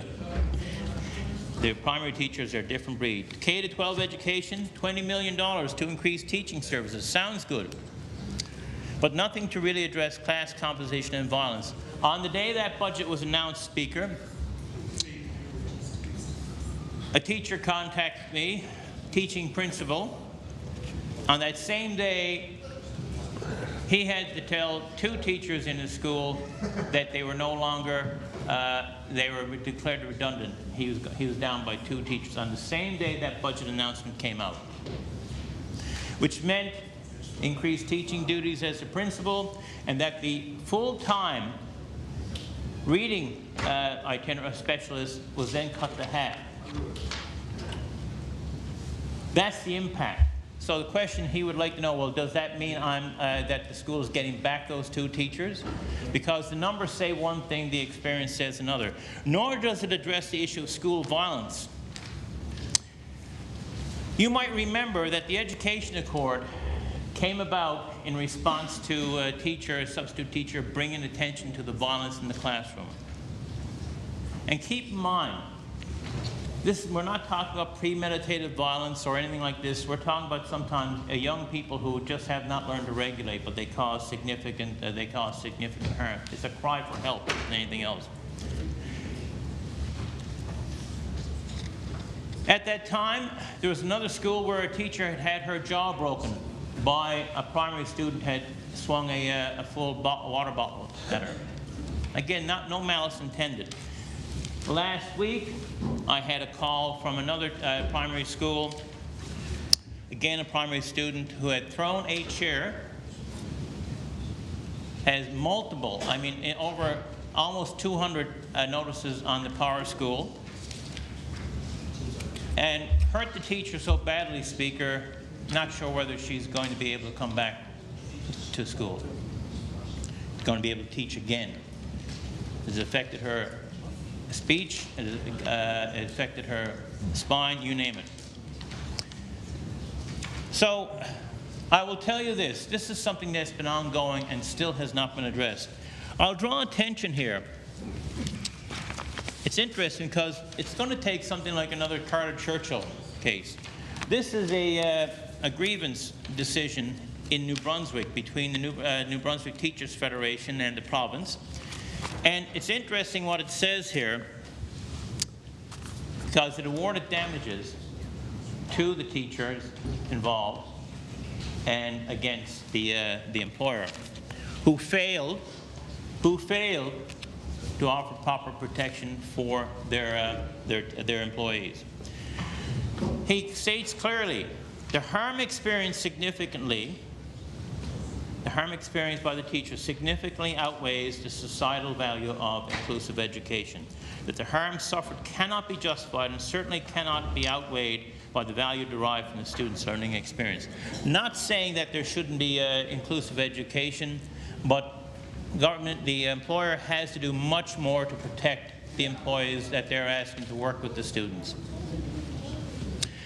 Question I would have to ask, is it going to take a grievance like this here, another grievance like the one for the Carter Churchill, to get this resolved? I hope not.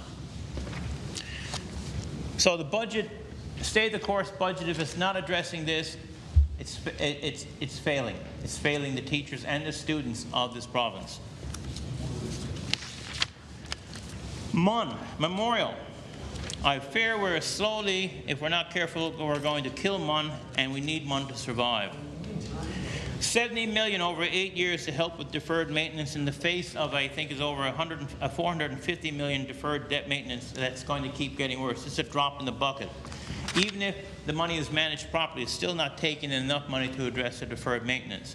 Now, I will ask this. Imagine the impact on our economy if Memorial did not exist or if it closed. It's the size of a small city, I would say close to Mount Pearl. Think of the people who depend on the university, who supply its goods and services. Think of the students who pay tuition, who rent houses, who buy groceries, who take in the entertainment, who choose then to stay here. Think of the impact on research and renovation if our university is not up to scratch. I hear we're hoping, not just here, but across Canada, to attract scientists and researchers from the US. What if MUN then has to cut programs or loses accreditation? How will that affect the ability to be that innovative center? I believe MUN, like all education, is an investment, is not a budget line, and we need to invest in it. Staying the course for health is another matter I'll talk about in the last 6 minutes or so. And I guess where government could have gone further. I think it means, in this case, missing the opportunity to sign on to a federal pharmacare plan, and that could potentially help thousands in this province. I think, and I would say in all of our districts, we have people who are pill splitting, who are delaying their taking their medication every second day because they can't afford the cost of prescription drugs, or because they don't have a medical plan, or it's inadequate. And that, my colleagues, has an impact on the health and well-being of our people. I'll go back to budget and 2023, the $3 million for the redevelopment of the Janeway Children's Hospital and to relocate women's services from the Health Sciences Center to the Janeway to create additional inpatient bed capacity at the Health Sciences Center. So let me be clear up front. Rather than carve out space from the Janeway, the Newfoundland and Labrador Health Services and government should be investing in adding space to the Janeway and the Health Sciences Center. We've already carved out space a few months ago when they moved the, I guess, the freezers for the bodies down to the parking lot.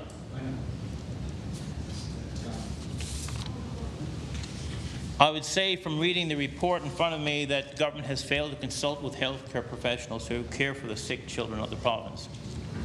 And it's a typical stay-the-course approach.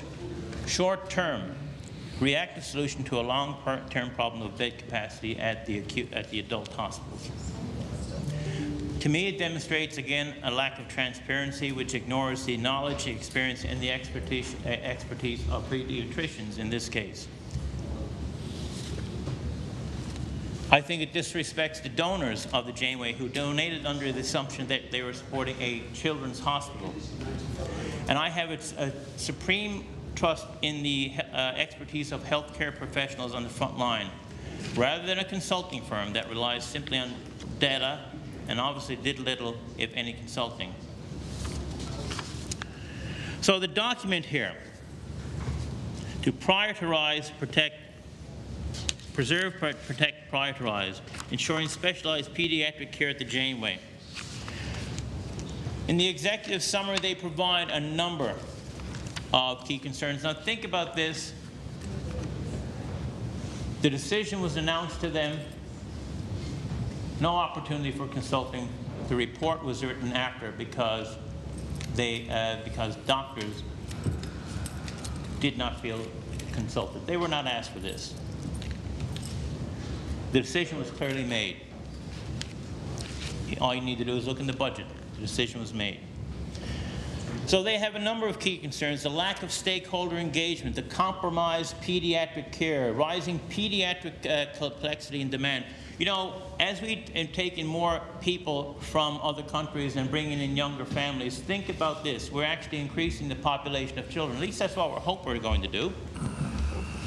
So shouldn't we be looking at increasing the services of the Janeway as opposed to trying to carve out space for the adult hospital? Should we not be looking at trying to address the needs of the adult hospital by adding space there and services?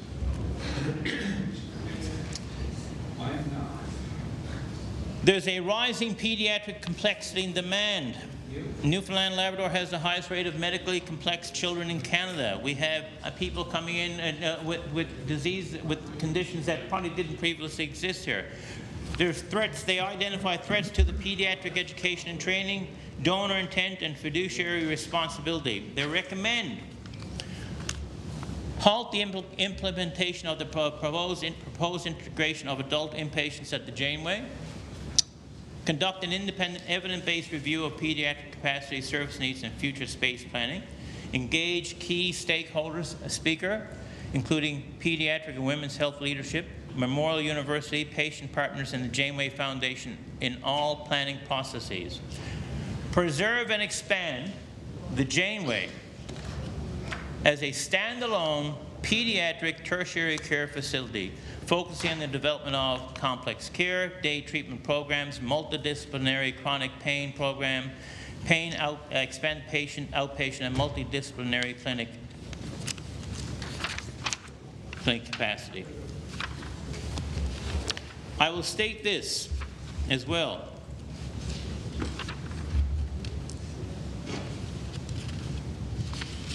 The assumption, this is from the doctors, the assumption that there is underutilized space within the Janeway does not reflect reality. It does not reflect reality, no matter how many times the Minister of Health tells us that. Very clearly, the mischaracterization of a space being underutilized, and that's how it's described. So I think in closing here in the last 16 seconds, we have an opportunity here to move beyond the harbor where the ships are safest and to do something that's really going to benefit the people of this province. Thank you, Speaker. Thank you. Now recognize the member for exploits. Thank you, Speaker. And it's, again, it's nice to get on the floor and talk about the budget, and it gives me an opportunity, of course, to speak about things that's happening in my district for the people that put me here to be able to talk about the issues and concerns in our district and talk about the budget, of course. One thing that I didn't see in this budget, again, as I combed around it, was health care. You know, there is some things on health care, but of course we know that the 24-hour emergency service at the Dr. U. Toomey Healthcare Centre, which is very, very important to the people of the Exploits District, especially of Botwood and the outlying areas of Leading Tickles Point, Limerick, Fortune Harbour, and the surrounding areas there. It's something that's very dear to them. Of course, the Liberal government cut the 24-hour service back in 2016, which caused many frustrations, many, concerns of how to deal with the healthcare concerns then at that time at the 24-hour emergency service, regards to traveling to Grand Falls, Windsor with Central Newfoundland Regional Healthcare Centre, which would be the nearest location at that time to receive emergency services. And we're talking emergency services. People need emergency services when they need emergency services as fast as they can get emergency services. And I do stress emergency services. This leads to, in the past little while, of course, lack of doctors, lack of physicians, especially at the Central Newfoundland Regional Health Care Centre and in other locations. And I saw it again this week, only this week, I did see it, diversions from Canagra, Lewisport, Buckens, Springdale, other areas. Interesting note on that, though, interesting note on that. They don't call it diversions no more. They just say that virtual care is available at those locations. They don't say that it's diverted anymore, and it don't tell you to go to the next available emergency unit. They just say that virtual care is now available at such a site, which that's an interesting thing that they don't say that you know that it is diverted, but it is diverted, and we see more and more. Last week when I was home, I did see it. On the ones that I just mentioned as well, different days, there were diversions to the Central Newfoundland Regional Health Care Centre, which overloads the Central Newfoundland Regional Health Care Centre. It's a known fact. People in the district, people in the central area see it. It's overwhelming. They're in stretchers, they're in corridors, they're in chairs, lack of beds, all because of course, lack of doctors in the other areas and lack of services.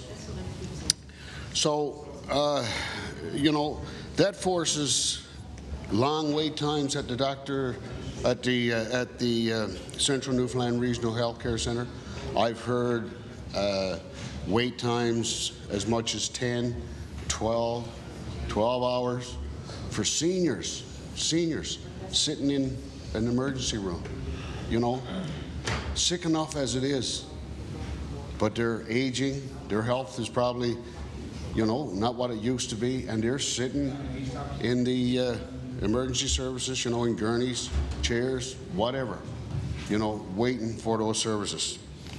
Whereas if the 24-hour emergency services was reinstated, as promised, by the way, in the past two elections, by the Liberal candidates, by the Liberal premiers, it's been promised, 2 elections. And I'm not here, you know, because this doesn't make sense. If the 24-hour emergency services was reinstated, again, as promised, at the Dr. U. Toomey Health Care Centre, this would certainly alleviate the stress of the Central Newfoundland Regional Health Care Centre.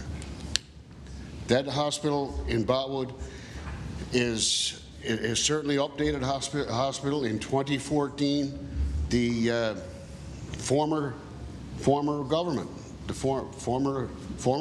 2014 spent over $4 million on that hospital to do a new lab, X-ray lab, blood lab, everything done to the state of the art, right there in that hospital. Only for in 2016 to take away the 24-hour emergency services after spending all that money on upgrading that hospital. It was said by minister, I think it was said by the minister now in 2018 that if once the long-term care at the Dr. U. Toomey Centre was up and running, that they'd look at reinstating the 24-hour emergency services. It was certainly said by a former premier. I know that. Back in 2019, it was certainly said by a former premier, and we know who that is.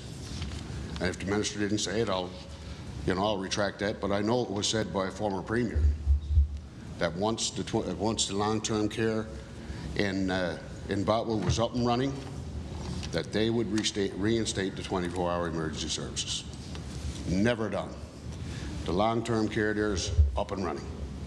has been for quite a while, which is a good thing, We needed that as well.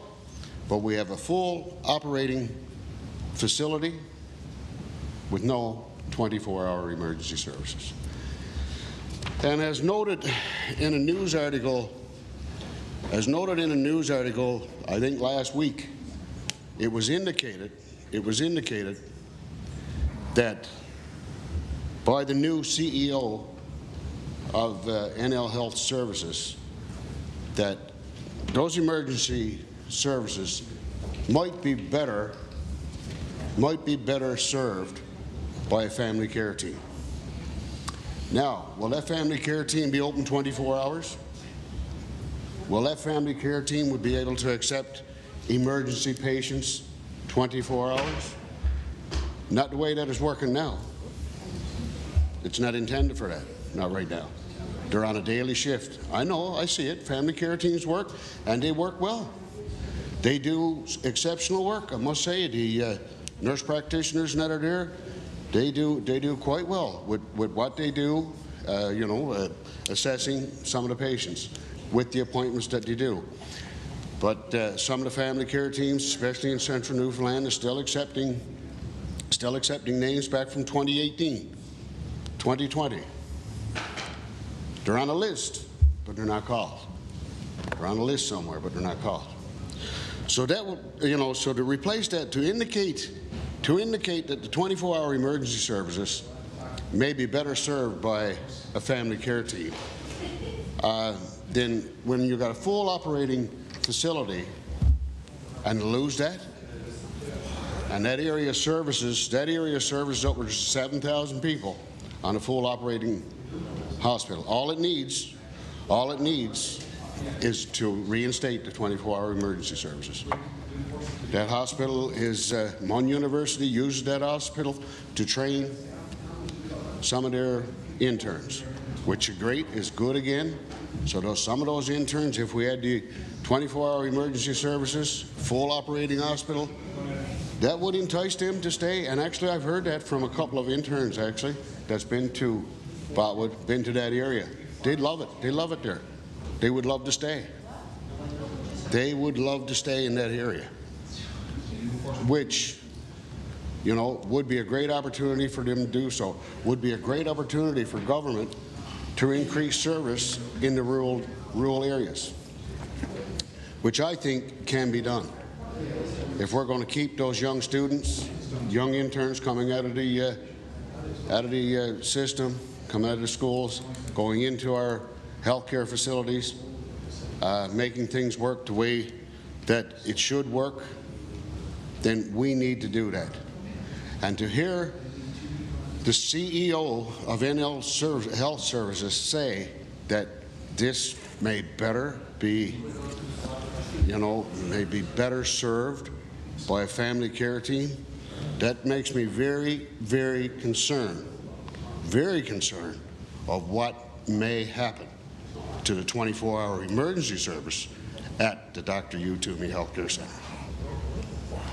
And I mean emergency services. The family care teams can work. But if it's being indicated, then I fear what may happen to emergency services at the Dr. U. Toomey Healthcare Center. So, if we can get that reinstated, the 24-hour emergency services, service all those people in that area, people waiting long distances to travel in that area, especially in the winter times, Leading Tickles, Fortune Harbor, again, Point Limited, outlying areas. So if we can get those people at the emergency services in the middle of the winter instead of driving an hour and a half, probably 2 hours in the middle of the winter, you got a big strain on the drivers, you got a big strain on the patients when they can get right to emergency service. And again, someone in Botwood themselves, they can, just knowing that they're into an emergency after 8 p.m. and they need to get to an emergency with their own facility probably just 2 minutes away from them. probably just 2 minutes away, when they can get transported right to that facility. Maybe a life-threatening situation. It may be a life-threatening situation. Not saying it is, but they can be treated and looked at probably in 5 minutes, 10 minutes, instead of having to drive an hour in their, to get to the Central Newfoundland Regional Health Care Centre. So again, family care teams do work. They do great work. They really do. And I've got to say that some of the people who's used the family care teams, they like it. Nothing wrong with it. But it doesn't replace the emergency care services that you need when it's an emergency.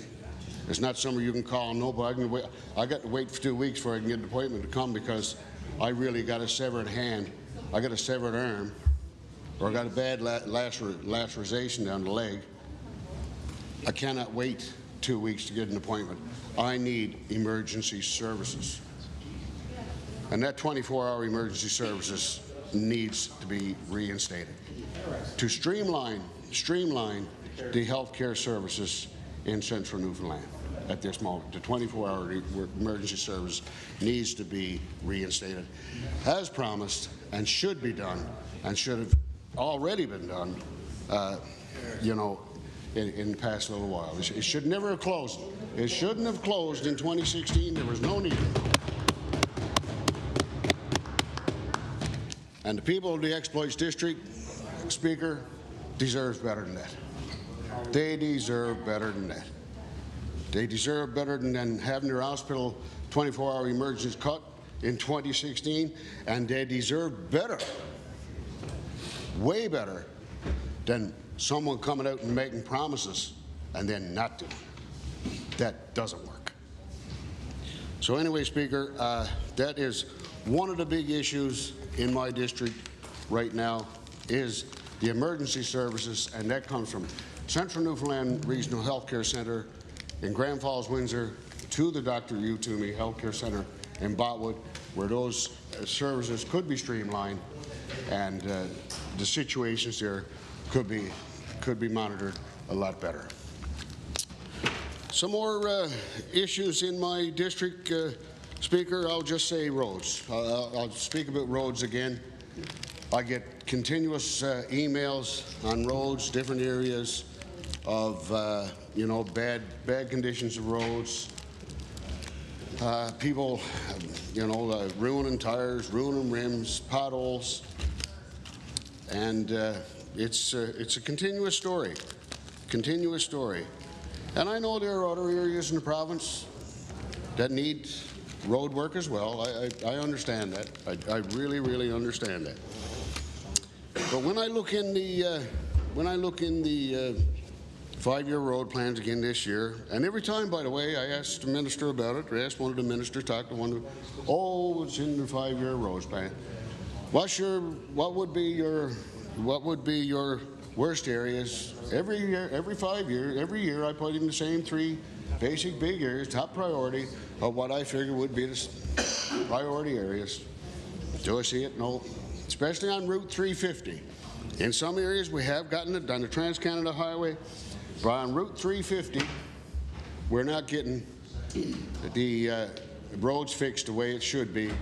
Now this year I am getting 4.5 kilometers in one section of Route 350. I am getting that, which I thank the government for, and I appreciate it, on Route 350. I'm finally getting 4 kilometers. Every year I put in about 12 kilometers, 3 sections of 4s, and I've done this now for about, well, I've been here 6 years. I've been here 6 years, so I've done it for 6 years, so I'm finally getting 4.5 kilometers on Route 350. Now, Route 340 runs down to another district. Route 350 is sort of in the middle. Route 360 goes to another district. Now, when I look at the roads plan this year, Route 340, I saw a paving section. Route 340 in another district, I saw a paving section from one community to another community, and if I'm reading that right, that's 20 kilometers right there in a certain district. In a Liberal district, actually. So that would say, you know, that, and there's other areas of that. So there's 20 kilometers in on Route 340 in that district. In my district, I'm getting 4.5. So that's Route 340 getting at least 20 that I know for. Route 350 getting 4.5. Then you go to Route 360. There's more being done on Route 360 towards another district. So to get to 340 to 360, they'll figure, oh, well, we should drop off. We should drop off 4.5 kilometers of pavement along the way through Route 350 to go to Route 360. And that's what we get. That's what we end up with is, you know, pieces. But we have very serious road conditions in our area. We really do. On Route 350, the main artery from Bishop's Falls to Leading Tiggles. Now, Route 352 is there, 351A, 351. There's lots of areas there. But Route 350 is the main artery for the Exploits District. And there's sections there that are really rough, really bad. Even tourists complain about it. Now, I know that other areas, other parts of the province hear it too, but when you see a Liberal district in one close to you getting 20 kilometers, another one on the other side of you getting, I don't know exactly how many kilometers they're going to get this year, but you know they're scheduled for paving work as well. And when you're stuck in the middle and you get 4.5, you know, you got to wonder. At least be fair about it. At least be fair about it. You know, give us our due share of what we need.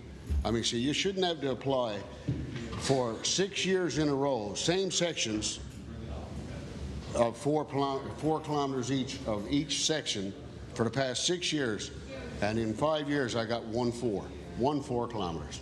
That's you know, that's not playing the game here.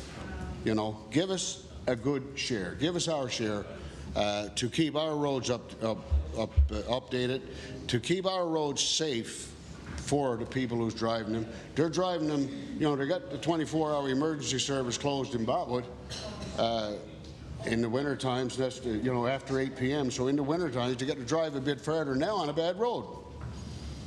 So, you know, they're not doing safety efforts very much for the Exploits District. If that's what they're forcing them to do, is drive further in the wintertime on bad roads, pass by the 24-hour emergency service at 8 p.m., go somewhere else, and the bad roads, which you know, is no need of. Again, you know, tourists use that road, and I get many calls from the tourists. First thing they ask for, bang, when they lose tar. Who's the MHA in this area, boys? Who's the MHA? Where's his office to? Yep. All right. Oh, yeah, here it is. Here's his name. Here's his office. Actually, here's his number. Now, day after, sling goes the phone. Mr. MHA, I busted my tire going to Leading Tiggles today. Yes, you're not the only one. I'm getting a number of calls like that. So, you know, we need those roads fixed. I'm not here just to say this just for something to say. I'm hearing this from my constituents every day. Every day. So we need more attention to those roads so that we can have those roads updated and upkept, and the safety of the people traveling those roads can be done. Oh, I'm sorry. Sorry, the member's time's expired. Sorry. And with that, Chair, I can see that my time sorry, is the just member's about time's done. expired. I'm sorry.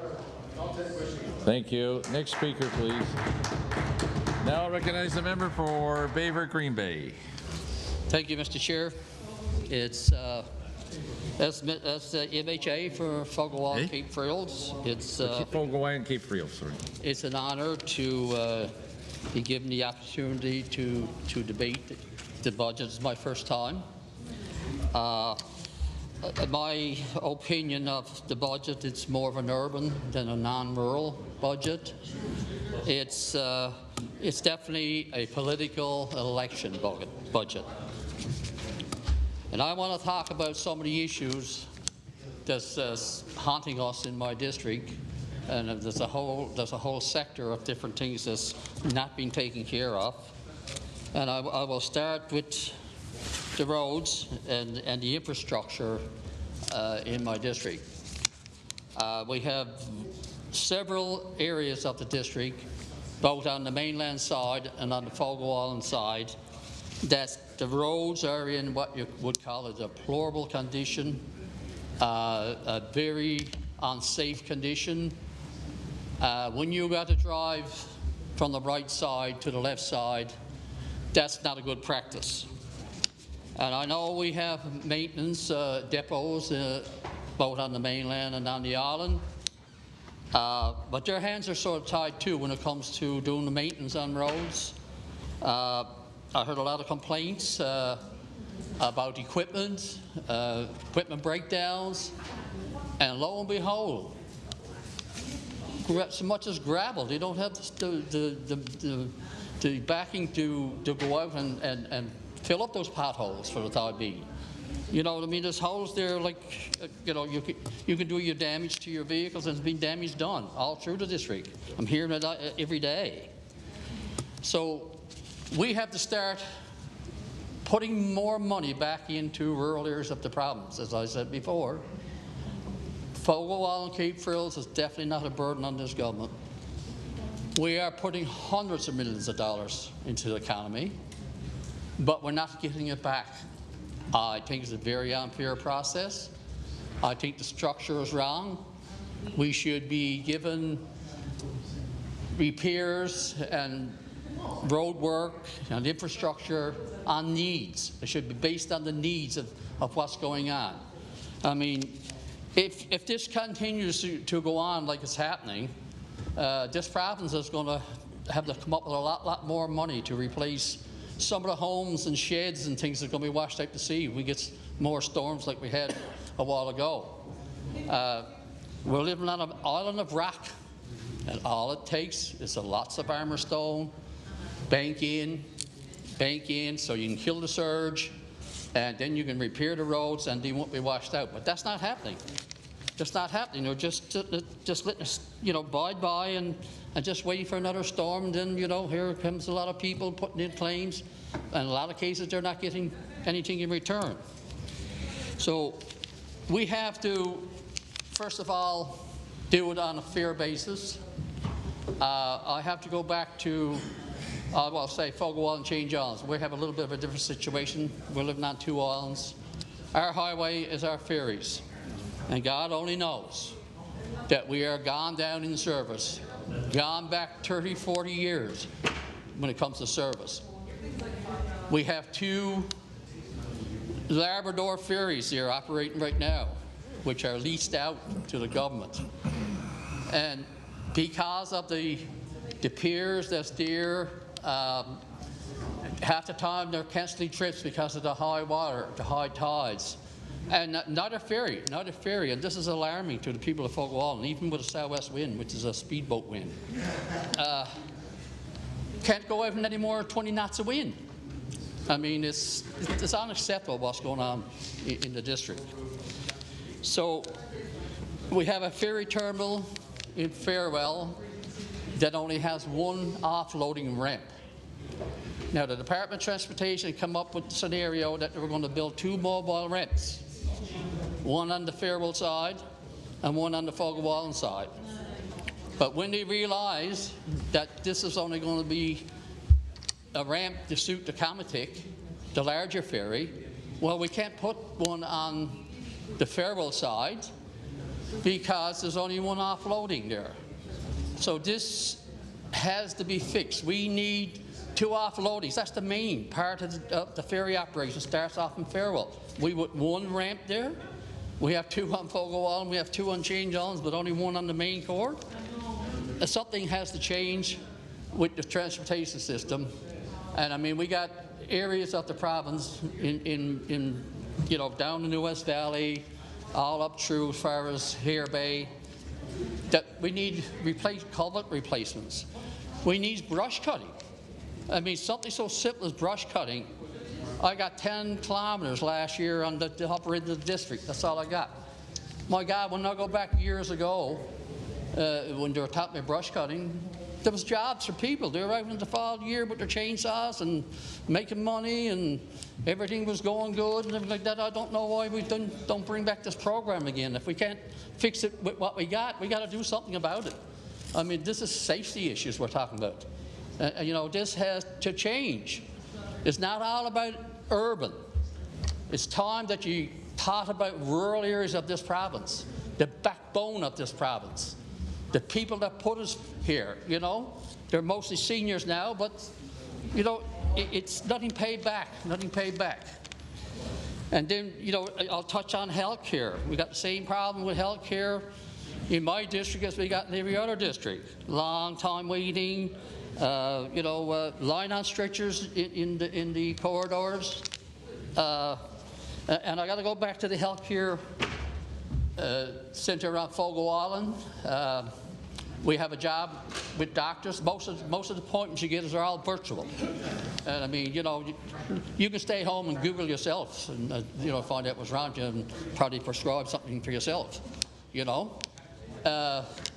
Right now, and we were told in the by-election last spring that there was an extension going on the Fogo Island Healthcare Center. I didn't see anything in the budget for it, and I just learned that the ultrasound technician has been off for months, beyond my awareness until just a few days ago, and has not been replaced. And the rumor right now that they're going to remove the ultrasound machine from Fogo Island back to Gander. So I don't know where the fairness comes into there either. And then we have no family room in that facility for the families of the loved ones who are down to their last few days and need to spend time with them. I mean, this is unacceptable. This is unacceptable. You know, and those are the kinds of things that has to change, you know. And I got cases where I got calls, and I know one gentleman, he's a single dad with 2 kids. He works at a food land on Fogo Island, and his insulin costing him $500 to $600 a month, and he can't get no return on anything. It just comes out of his own pocket. I mean, that's sad. That's sad. I mean, someone who's in the workforce, who, you know, was living out in rural areas and had to get, you know, that kind of support. And I had calls from people about nothing for disabilities. They're forgot about. There's not enough money going into disabilities.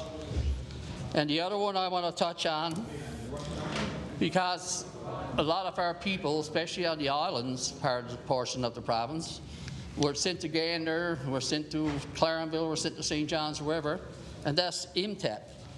There has to be increasing funds in IMTAP to pay for their travel. You know, people just can't afford it. People are falling behind in the rural areas. And that, you know, again, I want to touch on safer towns. You know, that's putting a lot of stress on our seniors in those communities. And I mean, it seems like there's nothing happening. Nothing happening, and every day we're hearing town is shut down because there's someone going off with a rifle or a shotgun, you know, and that's getting more frequent all the time, you know. Maybe we'd have to go back to Matt Dillon on Gunsmoke and see if we can bring in someone like him to see if he can control it. And the other thing is it's the shingle vaccines. I mean, we heard it here today. We heard it in when we did the PMR on it, and we were tearing down with it. But I agree, we need that support from 50 up. Should be paid for. It definitely has to go in place, and I hope that the finance minister realizes that and changes something in this budget for that. And then I want to go back to the district with small business. You know, there's some supports there for restaurants, but I mean, there's a lot of other small business besides restaurants that are finding it very difficult to keep their operations going, especially with the rising of the minimum wage, which I do support. But I think there should be some programs in place to help them out with this particular increase, and you know, so that they can stay in business. And then we got other types of business like there's no money going into, and that's like the small construction companies, who are, you know, you got to cut out the red tape. You know, those people are employing as high as 10 to 12 people in some of those construction companies, and they're just shrinking because they can't get their permits. There's more regulations, too much regulations, you know, and that has to change. And that also includes the sawmill operators. They face the same problem with their permits. And you know, there's plenty of wood in Newfoundland Island. There's tons of it. I mean, you know, there's no shortage of forestry here in Newfoundland. And again, the farmers, they're not getting the support that they need. You know, we could be growing more of our own products. And they talk about buying local, yeah, then we could buy local. You know, this is the ton of things that the emphasis should be put on. And if you want to spend the money right, well then, you know, this is the things we have to do. Now, I also want to touch on the cost of living with seniors, and that goes back to, we asked for a 20% increase in the seniors benefit package. They never gave it to them. With that 15%, they will never catch up with inflation. This will never change. So they have to go back, they should go back through the budget and look at that 20% mark and give people a bit of peace and comfort in their homes and let them be able to live comfortably and, you know, and buy a decent meal. So the other one I want to touch on is the fishery. And I always got to go back to the fishery because that's the backbone of this province. That's what put us here, and that's what's going to keep us here.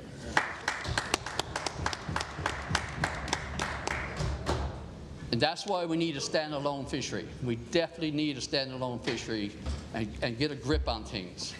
And we could be doing more along secondary processing. I mean, we're passing by hundreds of jobs, lots of money going back into the economy, and we're not looking at any of this anymore. I don't understand it, because I know in the upper part of my district, in Centreville, I mean, we got a boat building operation there, which is phenomenal. They're employing, you know, probably 30, 40 people.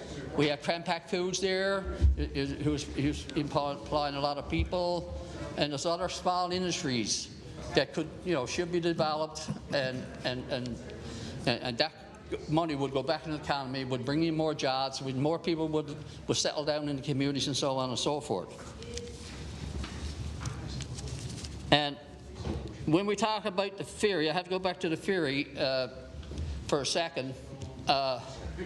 You know, the crossings are limited.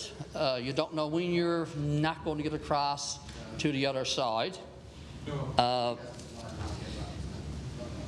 We are paying a road tax, same as anyone else. That's our highway. From Faro to Fogarwall and St. John's, that's our highway. And not only are we paying road tax, we're also paying to cross. We have to buy our tickets to go across, so we're getting a double whammy in one sense of speaking. And I don't know why there's not more money put back into that particular part of the infrastructure. You know, it has to change if we're going to grow, because I know we're losing a lot of money at the economy of Fogarwall, and we're losing a lot of tourism on Fogarwall for the same reason. I mean, we have tourists come down here to Farewell and saw the situation, turned around, left, and went to Twinigate somewhere. So we lost out there. So our Airbnbs on Fogarwall are suffering. Our restaurants are suffering. The small business in general suffering. So that, you know, that affects the whole Fogarwall and St. John's and that part of the district. But in the mainland part, at least they got a highway they can drive. You know, in disrespect of how bad the condition is, at least they can go. But I mean, we have to come up with more monies for transportation and infrastructure in the district, and that has to happen. You know, it just can't go on and on and on. You know, it's the roads are in a very deplorable condition all around the Carnville-Fredericton area. And it starts off with the intersection to Stoneville to the intersection of the road to the Alls. It's in a ridiculous situation. It's deplorable, it's dangerous, it's not safe, and that's where the heaviest part of our brush needs to be cut all along there, up to Carnville, all the way up to Musgrave Harbour. And then even in Musgrave Harbour itself, and they asked me to speak on this, they're the only town in the district that's responsible for their own road, the main road. And they have 9 kilometers of road, one way. And you should see the state of the roads, and they can't even get snow clearing, and yet the snowplow operators live in Musgrave Harbour. And they're driving the road in the morning with the blade up because they got to go up and do the main roads at the highway, you know? So a whole lot of, none of this makes sense to me. You know, this has to change. And then I want to go back to the seniors again. And as I said before, we need to put more money into home care. There's nothing in the budget that I saw for home care. We need to keep the seniors in their own homes. They want to stay in their own homes. And I think we should be giving them the privilege of staying in their own homes.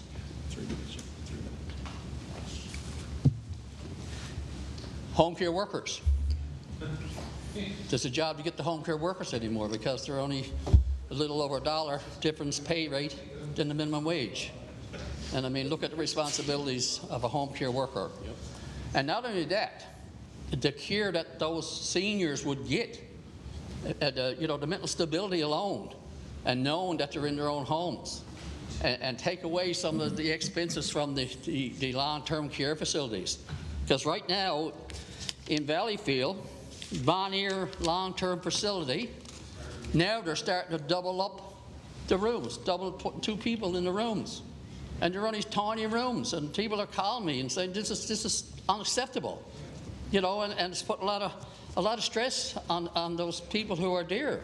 You know, some of those are not in good health conditions either, you know. So this is the kind of things that hurts me when I hear, you know, those kind of calls from my constituents.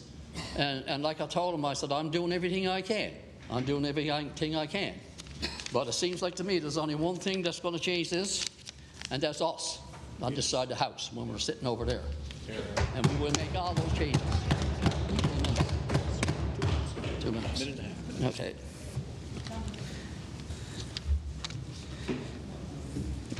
And again, like I have to go back to the whole district in general, all the costs that's placed on us because of the health care system and the way it's set up, and the people that have to be transferred from one hospital to the other. And I even had a situation the other day where a gentleman in my district in Musgrave Harbour had a serious heart attack. 1 minute. So he was transported to Gander. They had to wait to stabilize him. They finally got him into St. John's, did the dye test, and he got serious amount of blockages. Sends him back to Gander again. And right up to Sunday, when I visit the gentleman here in St. John's, he still never had any surgery. Still waiting on his surgery. That's terrible. So that, to me, that's serious stuff. That's the matter of life and death. And with that said, Mr. Chair, I'll take my seat. Thank you. Thank you. Now recognize the member for Mount Pearl Southlands. Okay. Thank you, Mr. Speaker, and certainly glad to have the opportunity to speak to budget for the first time. And I guess we'll have a couple more opportunities besides this. Mr. Speaker, I just want to start by saying, and this is something I'm not sure if I've heard it said this afternoon. I'm not sure if I've really heard it said since we started the budget, to be honest. And I just want to preface the remark I'm going to make by saying that I believe that certainly my colleagues here on this side of the House, and I'm I don't mean that disparaging to my colleagues on the other side of the House, but they haven't spoken yet. But in fairness, my colleagues on this side of the House so far today and prior to today, they're doing their job. They're raising the issues on behalf of their constituents. And every time they're saying, this road's in bad shape, that road's in bad shape, and so on, our emergency centre is not open, we got issues with there's not enough housing, we don't have enough doctors, not enough teachers, whatever the case might be, those are things that they're hearing from their constituents. And they're legit. And they're doing their job by raising these issues. So I certainly don't fault them for that. I really don't. Now, I generally don't have a whole lot of asks, so to speak, in my district, certainly not when it comes to roads itself. I was, I'm glad your brush colleague, he said, because of the district that I represent. Because the district that I represent, Mount Pearl Southlands, right in the heart of the metro area. And quite frankly, when it comes to fire services and waste management, roads, water, sewer, all those things, I don't have to deal with those issues because they're dealt with by the large municipalities of which I represent. And yes, City of St. John, City of Mount Pearl, they do receive some multi-year capital funding, as do all the urban municipalities. But beyond that, when it comes to all these other services and when it comes to asphalt, when it comes to water and sewer and so on, beyond that multi-year capital that they get from time to time, it's paid for by the taxpayers of St. John's and of Mount Pearl, and the same in the other urban districts. And they're fortunate, let's call a spade, because you have that concentration of population, that density, they have lots of people paying taxes, and naturally you're able to pay for these things. And you have a lot of businesses, huge center of commerce. This area is the center of commerce for the province. It's the capital region. That's the reality here, it's the reality in every other jurisdiction. So naturally, when you have that large population, and of course that's relative, it's a small population compared to other parts of the country and the world, but in terms of in Newfoundland, you have that large population, you have that large business base, and they're all paying municipal taxes as well, and that's why they're able to have all these amenities, whether it be recreation, whether it be walking trails, whether it be roads and fire services and everything else. So, but I get why sometimes if you're living in a small rural area and you don't have that concentration of population that's paying those taxes, you don't have that business base, then you don't have those services. And when you look at it and you do a comparator, I absolutely understand why some say, my God, they got everything in St. John's, they got it all, we don't have none. I understand that. But unfortunately, it is a reality of population density and so on. It's a reality. Does that mean that rural Newfoundland should not have comparable services and so on, and have good services? No, it doesn't mean that. And I think that in every provincial budget, the government of the day, whoever that government is, and quite frankly, the majority of members are represent rural districts more than urban, and they all have their say and their input, and rural Newfoundland does receive a lot of services. Now, is it always up to par? Absolutely not. Totally agree. Not always up to par here either, but certainly when it comes to some services in rural Newfoundland, absolutely there's issues that is not up to par. 100% appreciate that. And it's not an easy balance for the government, no matter who that government is, to provide those services.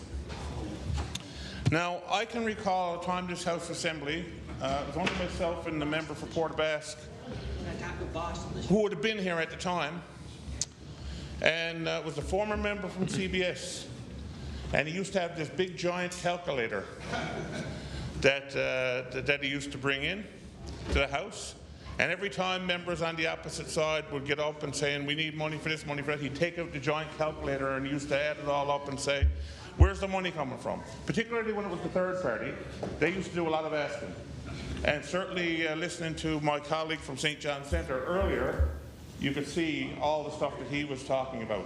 We need more money for housing. There should be no budget number on education. Whatever we need, we need. Give them whatever they want. I understand what he's saying. I appreciate that.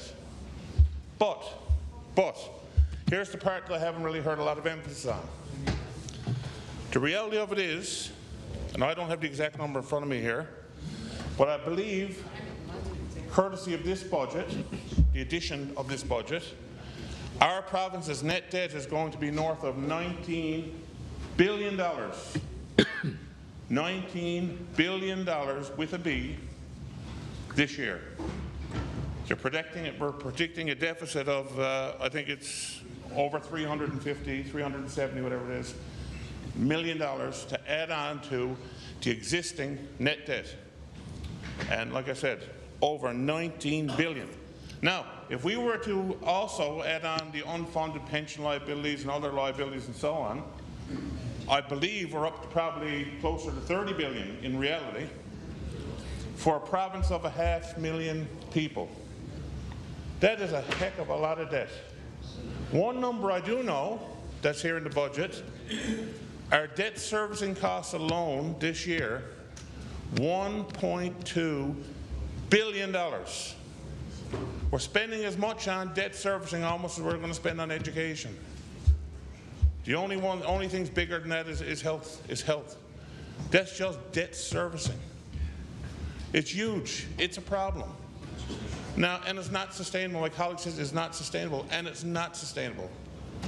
And that's why I did want to preface that while I absolutely hear what my colleagues are saying, and they are doing their job, and I've asked for stuff in the past too, certain things that I was very pleased to see the investment in this budget that's going to go into education with those additional teachers and student assistants, because we darn well need them. Everybody knows we do, and I congratulate the government for doing that. It needs to be done. But there is a cost that we always have to remember. There's a cost. I've had discussions with constituents and non-constituents, just people in general, and you'd be surprised the number of people out there that just sort of think, oh, don't worry about it, the government got money. And how many times have I had that conversation about the government having money? The government don't have money. The government don't have a cent. The government in itself do not have one dime. The government's money is our money. Every time, I've said this before, every time you get your check, if you get a check or you look at your deposit now these days in your bank account, you look at your gross pay and you look at your net pay, and you quickly deduct that my net pay is pretty gross. When you look at all the taxes that are coming out, going to various levels of government. Now, and nobody likes paying taxes. Who likes paying taxes? Nobody. I hate paying taxes. I'm sure that every one of my constituents hate paying taxes. But it's a necessary evil. It's a necessary evil because government has no money on its own. If you want doctors, you have to pay for them. If you want schools and teachers, you have to pay them. If you want asphalt, you have to pay for it. If you want ferries, you have to pay for it. If you want more housing, you have to pay for it. And if you cut taxes, you either have to cut some service or go deeper into debt. Or you could raise more revenue. And we know that economic development is obviously important, and we have to constantly be looking at ways to raise more revenue. Totally agree with that. But it's not as easy. It sounds nice. It sounds nice to say we're going to raise more revenue. Economic development sounds great. Not so easy to do. Not so easy to do, I would say. I heard my colleague from St. John's Centre talk about Memorial University and the fact that we're going to give them, I think it's $70 or $80 million over the next number of years for infrastructure. There's no doubt Mon has an infrastructure deficit. We didn't need the Auditor General to tell us that. All you had to do was go in there and take a look around. For the last number of years, it's been blatantly obvious that there's an infrastructure issue at Memorial University. We all know it. And I do support assisting the university. I do support assisting the university. But we cannot just simply write checks and walk away. We cannot do that. Given the Auditor General's report, 2 scathing reports, one after the other, one on operations, the other on infrastructure.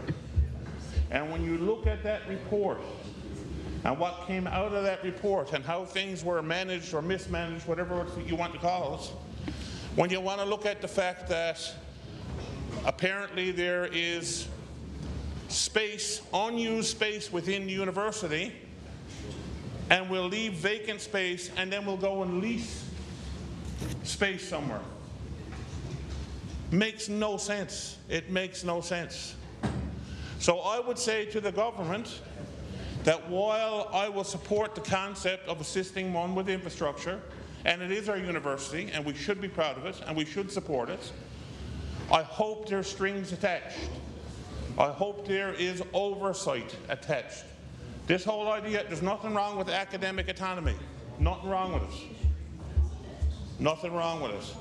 But we've seen what's happened when there was total autonomy outside of just the academia and operations and infrastructure. We've seen what has happened.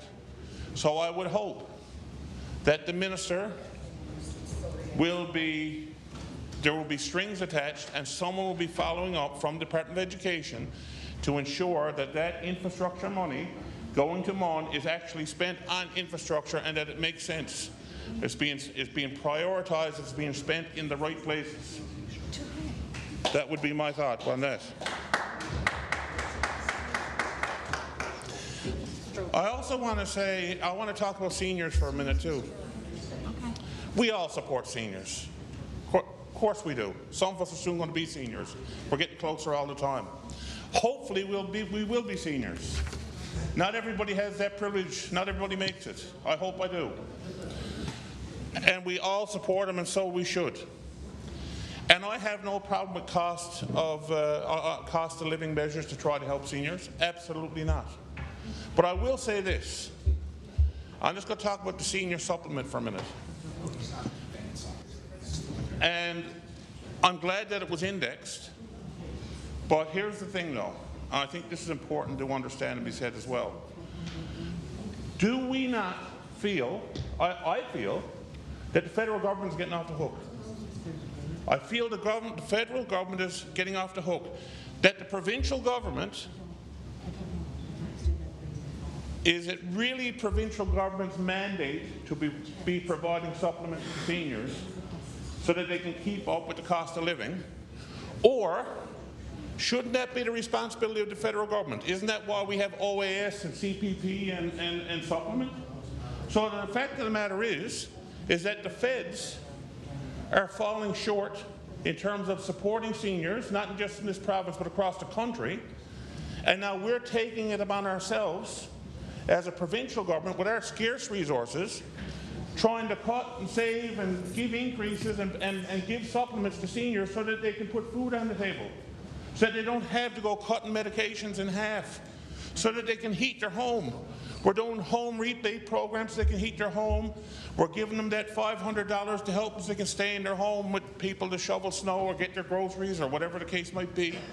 We're doing all that stuff. We're giving them this supplement, approximately $2,000 a year. And the federal government are walking away scot-free.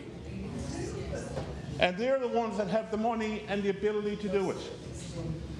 So I would say something that we should all be united in, especially now we got a federal election, but all the time, we should be harping on the federal government. Why are you not providing enough money to seniors through the OAS CPP program so that we don't need to be subsidizing them? We don't need to be subsidizing them. That would be so that's something. Again, the feds are totally getting off the hook, and then we're having to fill in these gaps. And we don't have, you know, and it's a challenge in terms of the money for us to be able to do these things. Another thing is equalization. And that's a fight that we have to continue with the federal government as well.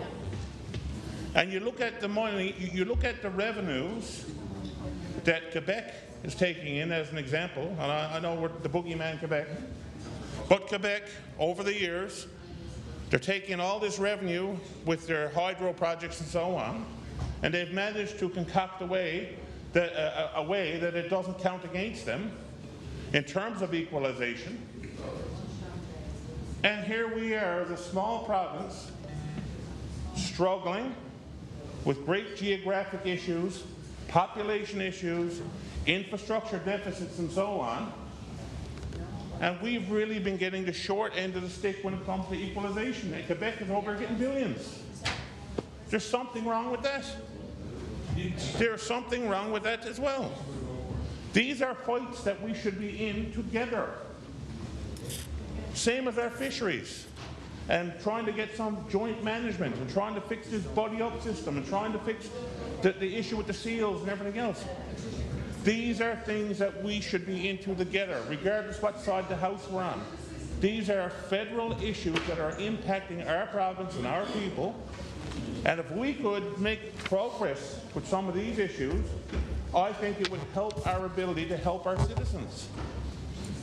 Money for equalization, increases to the OAS and CPP, and the ability to have more say in our fishery to grow that industry for our province. Another point I want to raise, I'm starting to run out of time here. I was glad to see, on the one hand, I was glad to see an investment into our oil and gas industry, to exploration. That's something that I personally support. I've always supported our oil and gas industry. Some people have taken me to task for it a bit, the environmental issues, I get it, but I will still maintain the world ain't coming off oil anytime soon. You still got rubber tires, you still got plastic and everything else. They're all petroleum products. They don't buy our oil in a safe area, regulated area, using the most modern, environmentally friendly practices that exist. They don't buy it here, they're going to buy it in Russia, they're going to buy it in the Middle East, they're going to buy it in Venezuela somewhere. So it may as well be our oil and gas. So I do agree with trying to prompt more exploration. But I would say this, if we're going to invest our money into exploration, it's a waste of money. It's a waste of money unless we have assurances. Here we go again, federal government once again. We need assurances that once we invest money, and if people take us up on it, and they start drilling, and they find oil, we need assurances that the federal government is not going to just scrap those projects or put all these roadblocks in the way to prevent these projects from happening. If not, it's waste of money. It all sounds good. It sounds good. It sounds good. But it only works if the feds on the other side are going to approve them.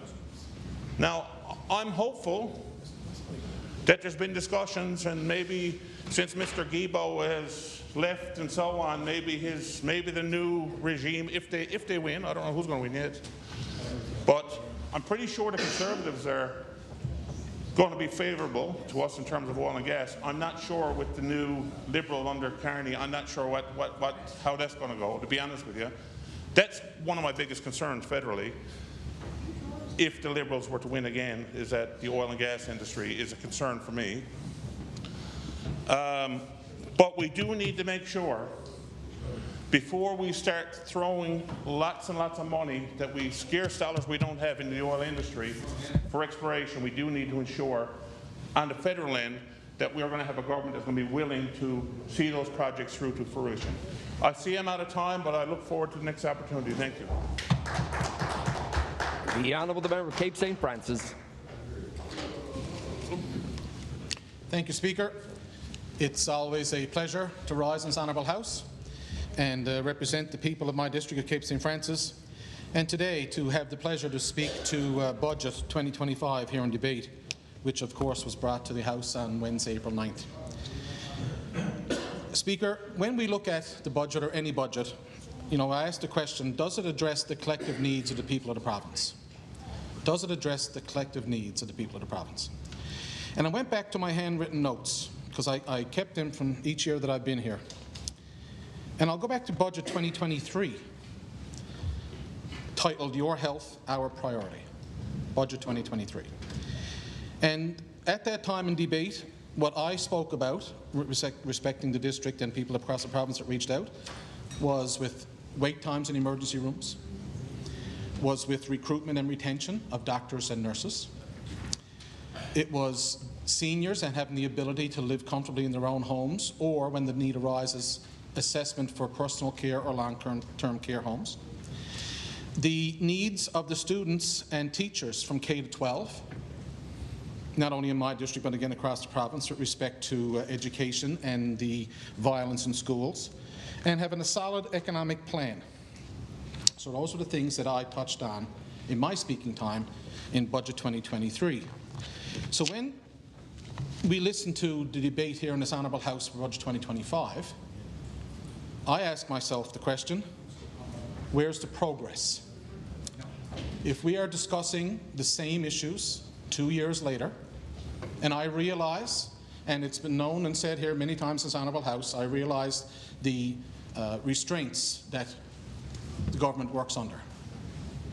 That's been recognized and acknowledged, and that's respected. But when we look at the amount of progress made in those 2 years, then I ask myself the question, what can we do? What can we do different? What choices are government making if we're still talking about the same issues 2 years later? So when we look at the cost of living, what is in this budget document to curb the cost of living for Newfoundlanders and Labradorians? What measures were put in place to alleviate the cost of living pressures that all people are under?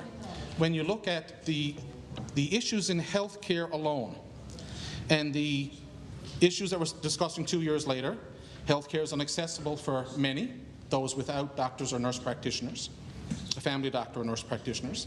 We have lengthy wait times in our ERs.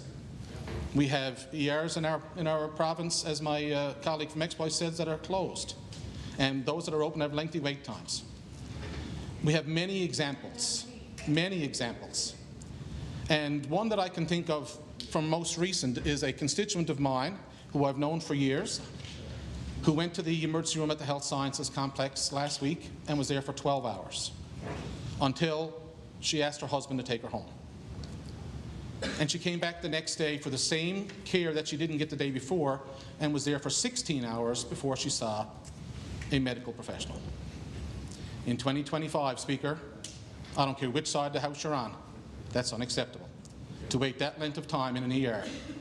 And the day before to choose to go home because you weren't well enough to sit there any longer. That, Speaker, speaks volumes when you're looking at where we were in 2023 and where we are in 2025. And I realize the line item in the budget for NL Health Services. One of my colleagues said earlier today that you just can't, throw money at a situation and solve it. That's not as easy as that. So, but we do have the continued issues of within our healthcare services as we did from 2 years ago. We discussed here several times today, and questions were asked in this Honourable House with respect to the shingles vaccine. And we know that here in this House on March the 12th, His Majesty's official opposition, the Progressive Conservative official opposition, that the PMR was voted down. And we've had examples here, questions asked about, full coverage is needed. Well, we do know that it's $160 per dose, and you need 2 of those in order to be fully vaccinated. And we have many seniors who can't afford, simply just can't afford that. It was mentioned today from an honourable colleague of turning down the heat and splitting pills and doing what have you to get by that seniors are faced with. But with respect to this dose, my colleague from Bayvert Green Bay said on the 9th of April, it's an investment, a significant return on investment when it comes to the shingles vaccine with respect to the, if you're vaccinated, there's 20% less chance of developing dementia.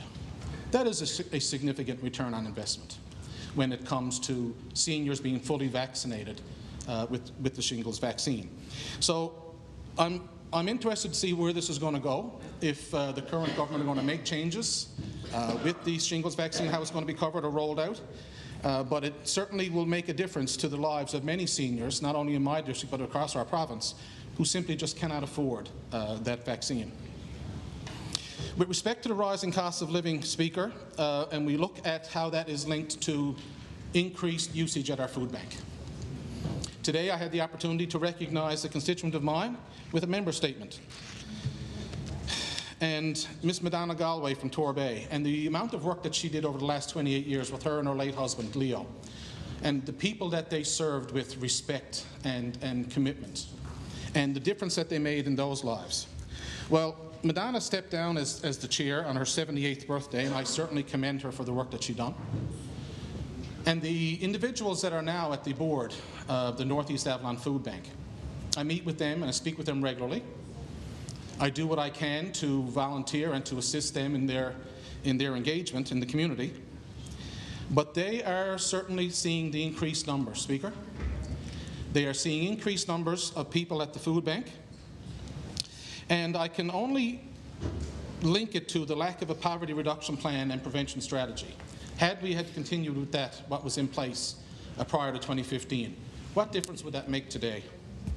What difference would that make to the people not only of my district, but to the people of the province who are availing of food banks? And I know that is not a single district issue. That's across the province. And I'm sure my colleagues on the honourable side, on the opposite side of the House, are witnessing the same with respect to increased usage in our food banks. And I can tell you, people who once volunteered at a food bank and donated to a food bank are now reaching out to me asking, how do I avail of it? And Speaker, when you are engaged and committed to your district, as I know all of us are, that certainly hits home when you're at a kitchen table. If it's seniors, if it's a young family with young children, if it's blue-collar workers. Everyone is struggling with the crisis that we're involved in with cost of living crisis. And I go back to how this soaring cost of living crisis could have been addressed with respect to the budget. Speaker, I have several other things that I hope I'm going to get them all in time. I want to speak with respect to the personal care homes. And it was mentioned here today, my honourable colleague from CBS brought up the personal care homes. And in addition to, of course, being MHA, I serve proudly on the Public Accounts Committee. And that's chaired by my honourable colleague from Exploits. And I can certainly say, with all members on the Public Accounts Committee that are in this House that serve with me on that, we are serving together when it comes to the work public accounts are doing, in addition, in conjunction with the Auditor General. And I firmly believe we're all pulling on the one oar when it comes to that, irregardless of what side of the House or what party we sit with. And I'm very proud of that. And I commend all members, and I commend the staff, of course, that helps us with that as well. The work that was done in the last Auditor General report, yes, it was scathing, but yes, it had to be done, because we have many personal care homes around our province who, at varying levels of being compliant, are not. And I'm glad that the report is out, but I do want to recognize, and I've said this to my colleagues, I've said this to the Auditor General, with respect to the personal care home in my district, and that is North Pond Personal Care Home within the town of Torbay. And I'm intimately involved with the ongoings there. I'm there on a regular basis. I have been involved with it in some capacity for the last 15 or 16 years, with family members who have lived there, with close family friends who are there now. And as my work as MHA, I visit the home regularly, engage with my constituents, and help them in any way I can. And I want to give a shout out to the administration and the staff there, Lolly, Sandra, Kathy, Bev, Kenny. We have many wonderful staff at the home. And that home is indeed that. It's a home for our friends here in Torbay. And they're served well, and they're taken care of very well. When the report came out, and of course, As I said previously, Speaker, the work that the Auditor General did was important, and it had to be done and had to be said, and there's people across our province that need the care and to be cared for in a better manner. But with respect to North Pond Home, I do want to give a shout out to them. They were upset, no doubt, when the report came out, because people didn't know what homes were affected. But I sat with them, with the staff. I met with over 30 of the residents who, since, Speaker, for the benefit of all members of this House, have written letters to the Auditor General saying how good the care is at North Pond Home. So I do want to recognize the home as a whole, the administration and the staff, and of course the level of care that they do get, because as my colleague from Mount Pearl North said, let's hope we get to become a senior, and of course we'll be there one of these days. And the care that's given is care that we want them to give. So I do want to give a shout out to them to recognize what the level of care that they have there, that they receive on a regular basis, and the family members recognize that as well, because if there was an issue, I would hear about it, as you would in your district, Speaker, no doubt. So I do want to recognize North Pond and Torbay, and just give them a shout out as to keep up the good work. And of course, if an issue does arise, it will be dealt with, no doubt about it. But to recognize that we do have some really good personal care homes throughout the province, and of course in my district is no different. Speaker, with respect to my critic role with housing, I do want to take a couple of minutes to discuss how the budget could have helped the Newfoundland Labrador housing and, of course, the people of the province that are affected. Right now, it's approximately 3,000 people on the wait list, Speaker. 3,000 people on the wait list for 3,000 families waiting for housing. And with the vacancy rate, especially here in the metro area at 1.5%, the pickings are slim. So when we look at the level of housing that's needed and what could be done to make more housing available, we'll come back to remediation and to repairs of houses. And when we see houses that are damaged, houses that are boarded up and are not repaired in a timely fashion, and it gives the opportunity for violence or for destruction, it's truly unfortunate. Houses under NLHC should be repaired in a timely fashion. I do understand that we have units that are waiting to be repaired, and we don't have the staff to do it. There are many vacant positions within that. Now, I haven't had the opportunity to come to estimates with housing. I'm looking forward to it, to get into housing estimates to see what the questions that I have for the department and the officials. But when you have vacant positions within the housing, we now know why repairs are not being done. Speaker, I had the opportunity to speak to a retiree from the Marystown area who was with Newfoundland Labrador Housing for his career. And in 2010, he advised that they had approximately 25 or 27 staff just in the Marystown area alone for Newfoundland Labrador Housing. Today, and I stand to be corrected, the minister can correct me if he wishes, that there are two staff to carry out the work. Now, Speaker, we all know that that is totally unacceptable, and it's impossible for two people to do the work of 25.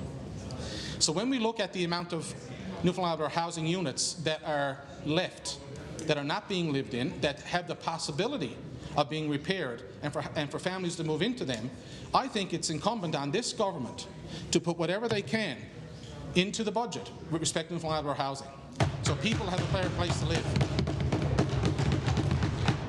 If we have difficulty in filling positions, make the positions more attractive. Get the people hired. We cannot blame it on the individuals that are there.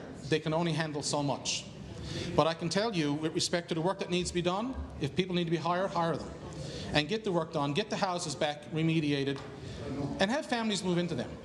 Because if we got 3,000, Speaker, 3,000, as far as my numbers, are We have 200 units that are vacant and need repairs, and 3,000 low-income families in need of housing. I think the numbers don't lie, Speaker. I think those they should be much lower. We don't need anyone living on the street or not having accessible, affordable housing. And I think with respect to how does this budget come short? Again, it comes short with respect to the housing, and I can't wait to get an estimates to really get into what we have there. And I've said it before, in any department, doesn't matter what you're only as good as those around you. And I applaud the staff in Newfoundland Labrador Housing. My constituency assistant Barb and I have a great relationship with the individuals that work there. They have a difficult job to do. And if they're not supported with respect to housing repair and remediation, it makes their job that much harder. So we can, if we had more people working to get more people back in these housing units, it would be a benefit to many. Speaker, I do want to give just a shout out. I had the opportunity last Friday to attend with some of my colleagues here in this Honourable House the RISE Awards. And RISE stands for Research Inspired Student Enrichment.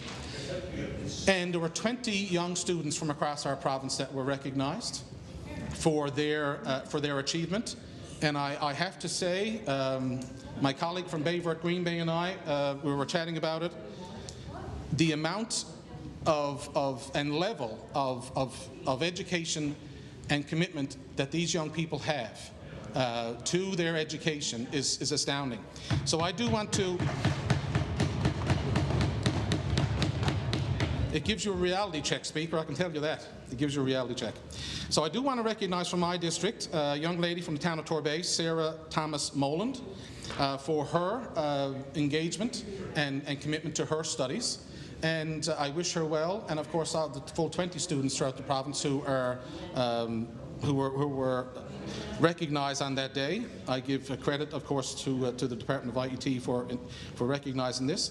And it certainly gives the young students, our future leaders, a platform, not only to be engaged, but to continue to learn and to bring that learning and commitment back to our province, and hope we keep them here in our province as they go forward. They do have the opportunity to go to Boston or to Toronto for several weeks this summer and to further their learning.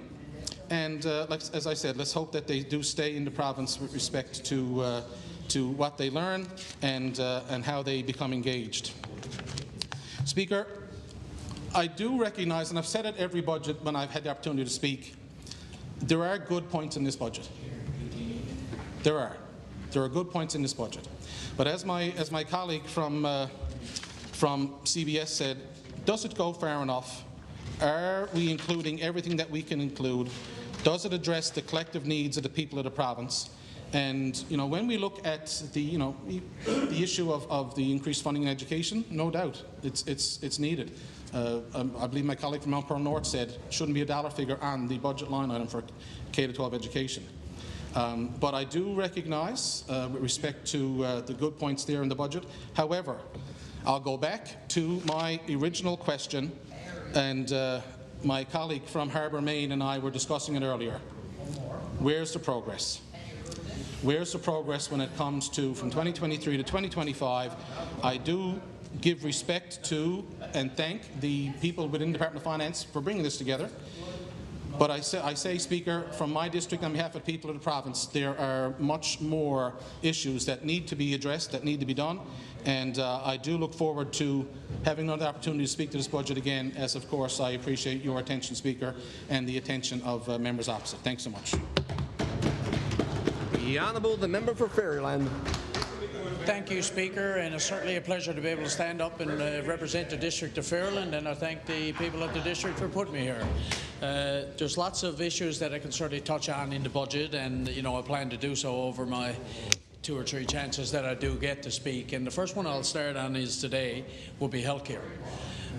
Certainly the first thing I'll touch on is wait times, and again, been out there a couple of times with my parents, but then after I was out there, I had somebody text me as I took a picture when I was in the department out in the health science while I was there waiting, and I took a picture, and on the sign it said, if your presenting complaint is deemed urgent, you will be seen ASAP in the next available space. Current average wait time was 5 to 6 hours.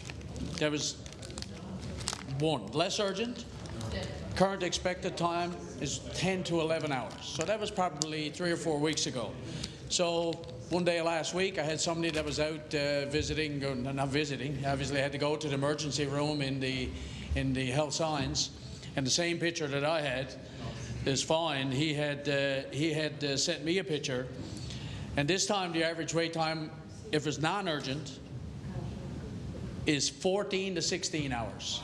And urgent wait time went from 5 to 6 hours to 10 to 12 hours.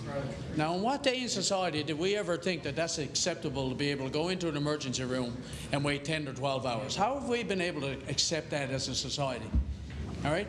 So, as the member from Cape St. Francis said, where is the progress? Well, in 3 weeks, it's gone from 5 to 10 hours to 10 to 12 hours. In 3 weeks. This has been going on for the last 10 or 12 years. And yes, you can go back 20 years, you go down to emergency. When you waited 3 or 4 hours, that was a long time. You sat there. I know after being there one night that when the person inside, the triage nurse, was taking your information and creating a file, at about 2:30 in the morning, come out with a file stacked about that high and reading out the names to see if you're still there or you're left. And when the pile was finished, it was about that high and they were both about even. So half had left. They were there that long. Now, that's not acceptable in today's society. And yes, there might be people in there that don't have family doctors, and who knows the level of care that they need. But that's not acceptable to be there 10 or 12 hours, and then you decide to leave after 7 or 8 hours, go home. Now, they will call. There has been people that have said after they left, they will call. But I'd like to know the percentage of how many people left and how many people they called. Would be something interesting to know. And we're looking for progress. We need to get this right. For some reason, how we got there, I have no idea. But we need to get this right. We have to get over, like we have to go over and visit these areas. You really, like we sit here and talk, and we talk about a lot of stuff in here. But until you experience going over there, and we can all sit here and try to relate, and you get all kinds of constituents that will call you with the issue. But when you go over and actually sit there and wait 10 or 12 hours, you're saying, well, how did we get here? How did this happen? When did it become acceptable? And I will use myself as an example. I had to go to a doctor's appointment on March 23rd, and I had to get blood work done. So I said, well, I'll book an appointment. I can get it done the next day for $30 or $25. A senior paying $20 or $30, $25 or $30, you can go the next day or a walk-in clinic in my district. All right, you can go in the morning at 7 or 7:30, go in and get your blood, and you pay $25 or $30. When did that become acceptable all of a sudden? Where did that come? Since COVID. So COVID is over. In our minds, yes, you can still get COVID, but that should go back to regular how it worked before. You could walk into the Waterford Hospital, you could walk into the St. Clair's Hospital, you could walk into the clinic on Major's Path, you take a number, in an hour or two you had your blood work done, and it cost you nothing, you had to wait. So I booked the appointment at March 23rd, so I said, well, I'm going to run through the system. And I booked the appointment, and I did it intentionally. I could go pay the $30. But I said, I'm going to book the system. So I booked the system. I got the appointment, which was Friday past, April the 9th, I think, was the date. 3 weeks nearly waiting to go get blood work. Now, I didn't feel in any need of urgency to go get it done, so I waited that time. What about people that are sick and they can't afford to go down to the Major's Path Clinic to get an appointment and wait 3 weeks? They have a serious issue going on. They probably could go in and get some blood work done. Who knows what they're checking? But you got to wait 3 weeks and find out you got an issue. That's, to me, where our society went on that is not acceptable. Again, we could have a walk-in blood clinic in 2 or 3 different spots. I'm just using St. John's as an example. I'm not even talking about, out in rural Newfoundland, further out. I mean, up in my area, up in Trapassi, yes, they can go get blood work done, but again, there's times that you have to pay for it. And there's a nurse or someone that will go around the community and do that, or you can go show up at the clinic at certain points in time. But when did that become acceptable? We could get blood work done any day before COVID hit. Now all of a sudden it's acceptable to do that.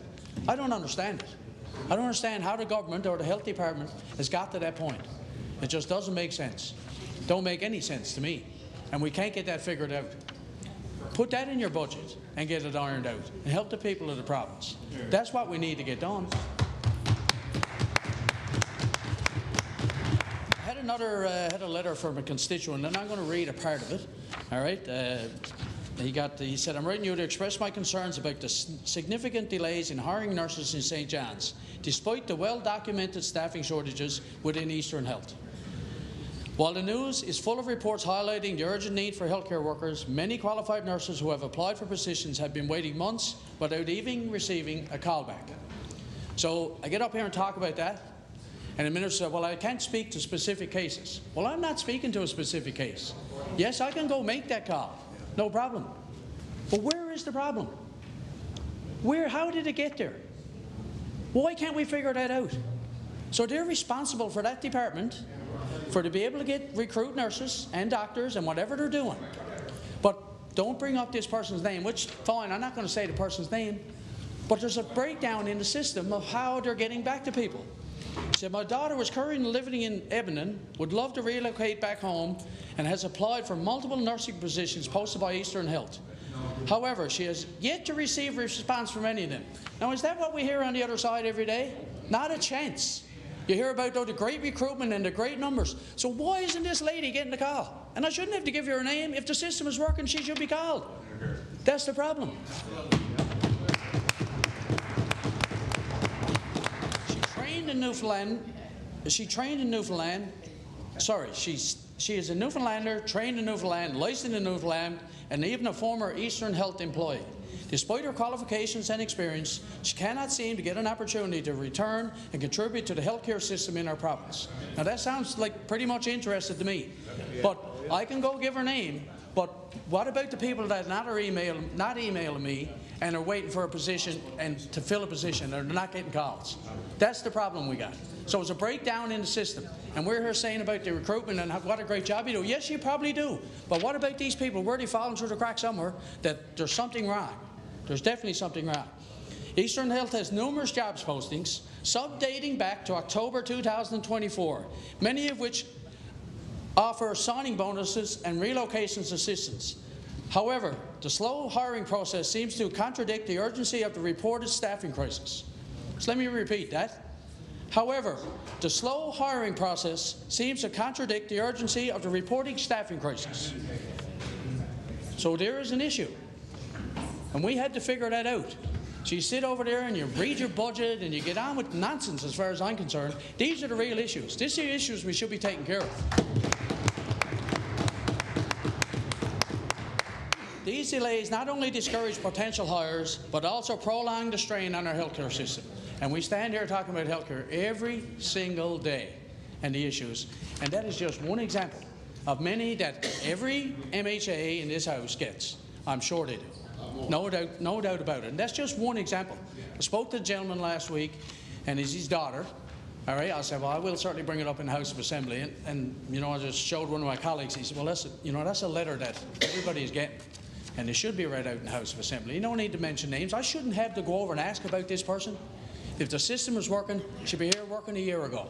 And the system is not working. So somebody got to sit down and figure that out. And we can certainly help, or all the other MHAs can in here and help to see what we can do to correct the problem. And the problem hopefully will go away. Now I'm sure there'll be other issues, like any other department. But there's never sat down and discussed, in my opinion, as an MHA, I'm representing my district, the same as you're representing your districts, and we have no say other than 22 people make the rules, and how come we can't get this fixed, and we got no say in it? And there's a problem, and I got a very serious problem with it. I'll go back to, again, see, like I have pill problems, but go in to have an X-ray, get a slip for an X-ray the same time I got a slip for blood work. Went out and there was a walk-in X-ray. You can walk in any time. Went in, she said it could be an hour and a half, 2 hour delay.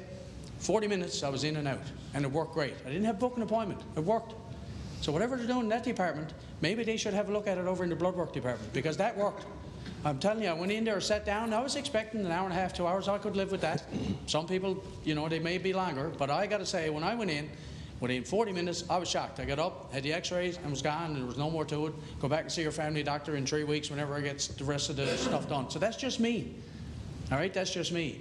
So I know every MHA in here would you get calls, and I only spoke to a lady one day this weekend at a funeral home, and her mom had dementia and asked her how she was and how they were doing.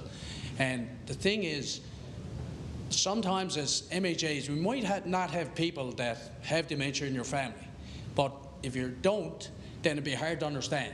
It really would be hard to understand, and I can see it. You get an email, you get a call, and if you don't deal with it, then you don't know, and that's the issue. And it's not an issue, that's just, you know, you haven't been there. You don't know how it affects the family. How long they've been before they call you, all right? It's probably, oh God, they could be dealing with this a year and a half, 2 years. Now they're at a breaking point that they have to get help with their mom or dad to get them in a home, and we've all gone through that. Everybody here has certainly got that call. It's just that sometimes we can relate to it and sometimes we can't. And, you know, and I spoke to that lady. She said, if you haven't been there, and I knew from my own experience, but when she said that, when you haven't dealt with it, it's hard to experience and it's hard to understand. And if you haven't, you've got to remember that those people are dealing with those issues 2 or 3 years before they come to you, maybe a year. So it's a big, and if it's a wife or a husband, then they're dealing with that. That's difficult to deal with. And they're coming to a breaking point. When they're called their MHA, they're coming to a breaking point to be able to get that done.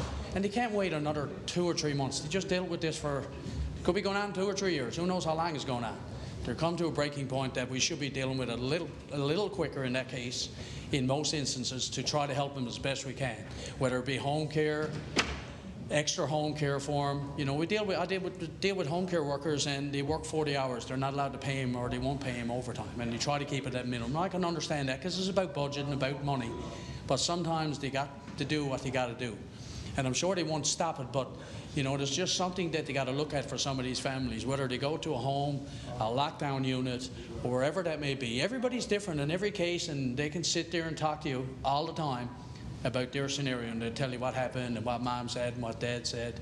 Sometimes you know them, sometimes you don't, and it's a pretty sad situation. But to have them go through this for longer periods of time because of breakdowns in systems, then we should get this ironed out. We should try to get to the bottom of this. These are problems that if we can iron them out, and I'm sure you can only open so many homes and so many places, that, you know, we should be able to fix some of these problems, and they go away. And they go away not just for me, they go away for everybody. And it's not going to go away, but it makes it better. Let's say that. Don't say it's going away. It makes it better for everybody if we can get the system right. And that's the big issue we got with our health departments, is this system of somehow, and I'm not blaming anybody in particular. The health department is responsible for it, but we got to be able to fix these problems. And some of them is not, we're not looking for more money to fix some of these problems. This is scheduling and time management or whatever that may be. But we should be, as you had a group go over and visit the mental health facility the other day. We should be, as MHAs, and not go over, sneak in. I don't know how you get in there, but to see how the health science emergency department operates. Should we go over 4 or 5 at a time to go, and how can we make this better? What can we do to improve it? The wait times, what can we do to improve it?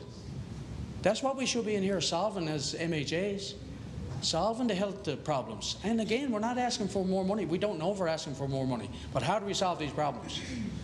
All right? And you can throw money at that all you like. It's not solving the problem. Obviously, in 3 weeks, and when you do whatever you want in your budget, in 3 weeks it goes up 5 or 6 hours as a wait time. That's not acceptable. Just not acceptable. I'll change topic because I've spent a fair amount of time, and I wasn't planning on spending that much time on that topic. But there's so many more areas you can touch on in that department. That doctors and nurse practitioners. There's so much more that we can touch on. But I'll move on to another topic. So, in my area, I have a fair amount of, and I've certainly proven do a lot of petitions on road work in my area. And it's something that I, will continue to push for, and have got some road work over the last 5 or 6 years. But we got it because it was absolutely needed. All right, they didn't give it to us. It was so dreadful that it had to be done. And we have a section of road from St. Shots now to Peters River that is just not fit to drive on. The pavement is now 40 years old. Too bad I can't show pictures or hand them around just to show you the pavement. Like coal patch will not fix that. All right, it will not fix it. You spent more on coal patch in the last 6 years, you could have it paved. That's how bad it is. And there's more coal patch than pavement, there's no question. And it's just not acceptable. I mean, you go up there, you can only take pictures and you can only drive. It's the only way you can see it because it's just so bad. Cracked up all over the place, pieces gone off the side, and strips of it with coal patch, strips of coal, a whole, when I go up there, 5-ton truck with a whole load of coal patch going around filling up holes. And they fill them up today, rains tonight, or if you fill them up in the winter, ground swells, out it comes, or plough hooks it and it's all gone, you go back filling up again. No different when I come down here today, coming off the Gould's bypass. At what point do the workers that work there or the department say, how can we fix this? I see a car the other day on the Harbour Arterial, what we call it, with 2 flat tires on the driver's side of the car. All right, when you come off the ramp from the Goulds to go down to the Harbour Arterial, there's a pothole there. It's hard to avoid it. You're nearly going to make a letter U to go around it, or the way you turn in there. It's hard to avoid it. But that car, and I noticed on Saturday, had 2 flat tires. And the hole is still there this morning. So if people are working there driving by it, well, you know what? Come on with the coal patch. It'd be about half the size of that desk, and we have it done. But it's an issue that somebody lost 2 tires, and maybe a rim if they hit it hard enough. But, you know, one time the department, they had, I'm going to say, the authority to be able to go around, and if they see the side of a road washed out or they see something else or a culvert, they had permission to go do it. Their superintendent was there and you go do it. Now they got to call into the Confederation building to get permission to do anything most times. I got a culvert, and that's where I started on this. I've run out of time. The culvert in Brickus, down around Brickus when you go down through, the culvert was a round culvert, is now squat down, 3/4 full of stone and rock. Obviously, when you get the right flood, it's coming up over that, out over the road and washing out the road. I've got letters on. I spoke to 3 or 4 different ministers. There was an excavator up in the district last year that did fix one culvert, did a good job. They sublet it out. That's fine. But like, these issues have been going on forever and ever. And again, I say, like, how do you fix these problems? If you fix the culvert and go do it, you move on, that issue is gone. So there'll be always something coming up, but that goes on and on and on for 5 or 6 years. It's just not acceptable. You know, it's just, and there's another culvert in Long Pond in Bay Bulls. We call it Long Pond, going by Long Pond. And when you go out there, and I don't know, but I said it in a petition, you're driving along and on the right side of the road, and it goes down in a dip. So now when you drive out there with no car coming, you're going out around it. Culvert has collapsed. They've had cameras up to look at it. It's rusted out. But I tell you, if you get some major flood, the road is going to be shut off going from Bay Bulls and all the southern shore right to town unless they go across the new paved Wetlands Bay line. Because that's where they'll have to go to St. John's, because that is, at some point, that is going to collapse. I mean, it's dipped down now, so it definitely needs to be replaced. When are they going to do it? And I've been after each minister to do that, and they've yet to be done. But I'm sure we'll have some success. I've had, did a petition the other day, and the minister did message back, and waiting to hear on brush cutting. Again, another big issue in the district. Brush cutting right now, like I said, starts in Capon Road. That's where they started, and they're going up to Brickus. They had the machine there for probably 4 or 5 days, 5 or 6 days. I was up 4 days. I was up to the southern shore to go to different communities, and you notice it, and it's a good job, and it's great to see. But right when it starts to get thick, then they stopped and took the machine. So hopefully we'll get that back there in the next not too distant future, because this is the time of year it needs to be done. This is the time of year the moose are coming out. And there's other spots, and when I put up the petition online, you put up your petition, people say, well, I hope they get to Acroford and Fermuse area, which is another big moose area. Not every area in every district needs to be covered, but on some of these roads and some of these communities, it's certainly dire that, you know, in the guardrails and in certain areas that they need to be done. You don't need it in the middle of Fairland. You don't need it in the middle of Cape Royal. But in Cape Royal on the side roads, I mean, the brush is right to the edges. The alders are right there, and they've had people up. They sublet it out some last year to get some done. They did a great job in the community. The town itself applied for a grant, and they did it themselves. It was good. It really worked. It really did. But I think, looking back, and I haven't got much time, but I think that we could have some small of these excavators that they rent these for 8 and 9 months a year. I know the departments haven't. I spoke to previous ministers. If they buy an attachment for them right now today, other than rain, the people in the depots, what are they going to be doing? They should be out with that machine, or should be out doing some ditching and doing some small ditching in these communities. Sorry, I'm out of time. All right, I'll touch on it when I get a chance. Thank you.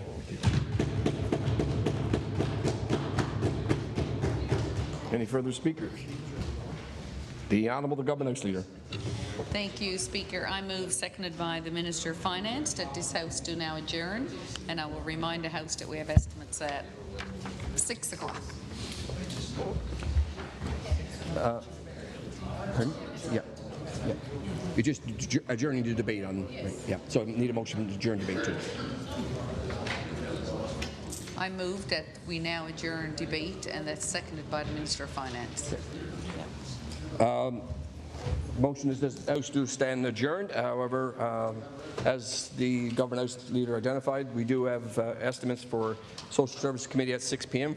to debate the estimates of Health Community Services. And 9 a.m. tomorrow morning, the Government Services Committee will be debating the estimates of Finance Consolidated Fund Services Public Service Commissions. All those in favour of adjournment? All those against? Motion carried. This House to stand adjourned until 1:30 p.m. tomorrow.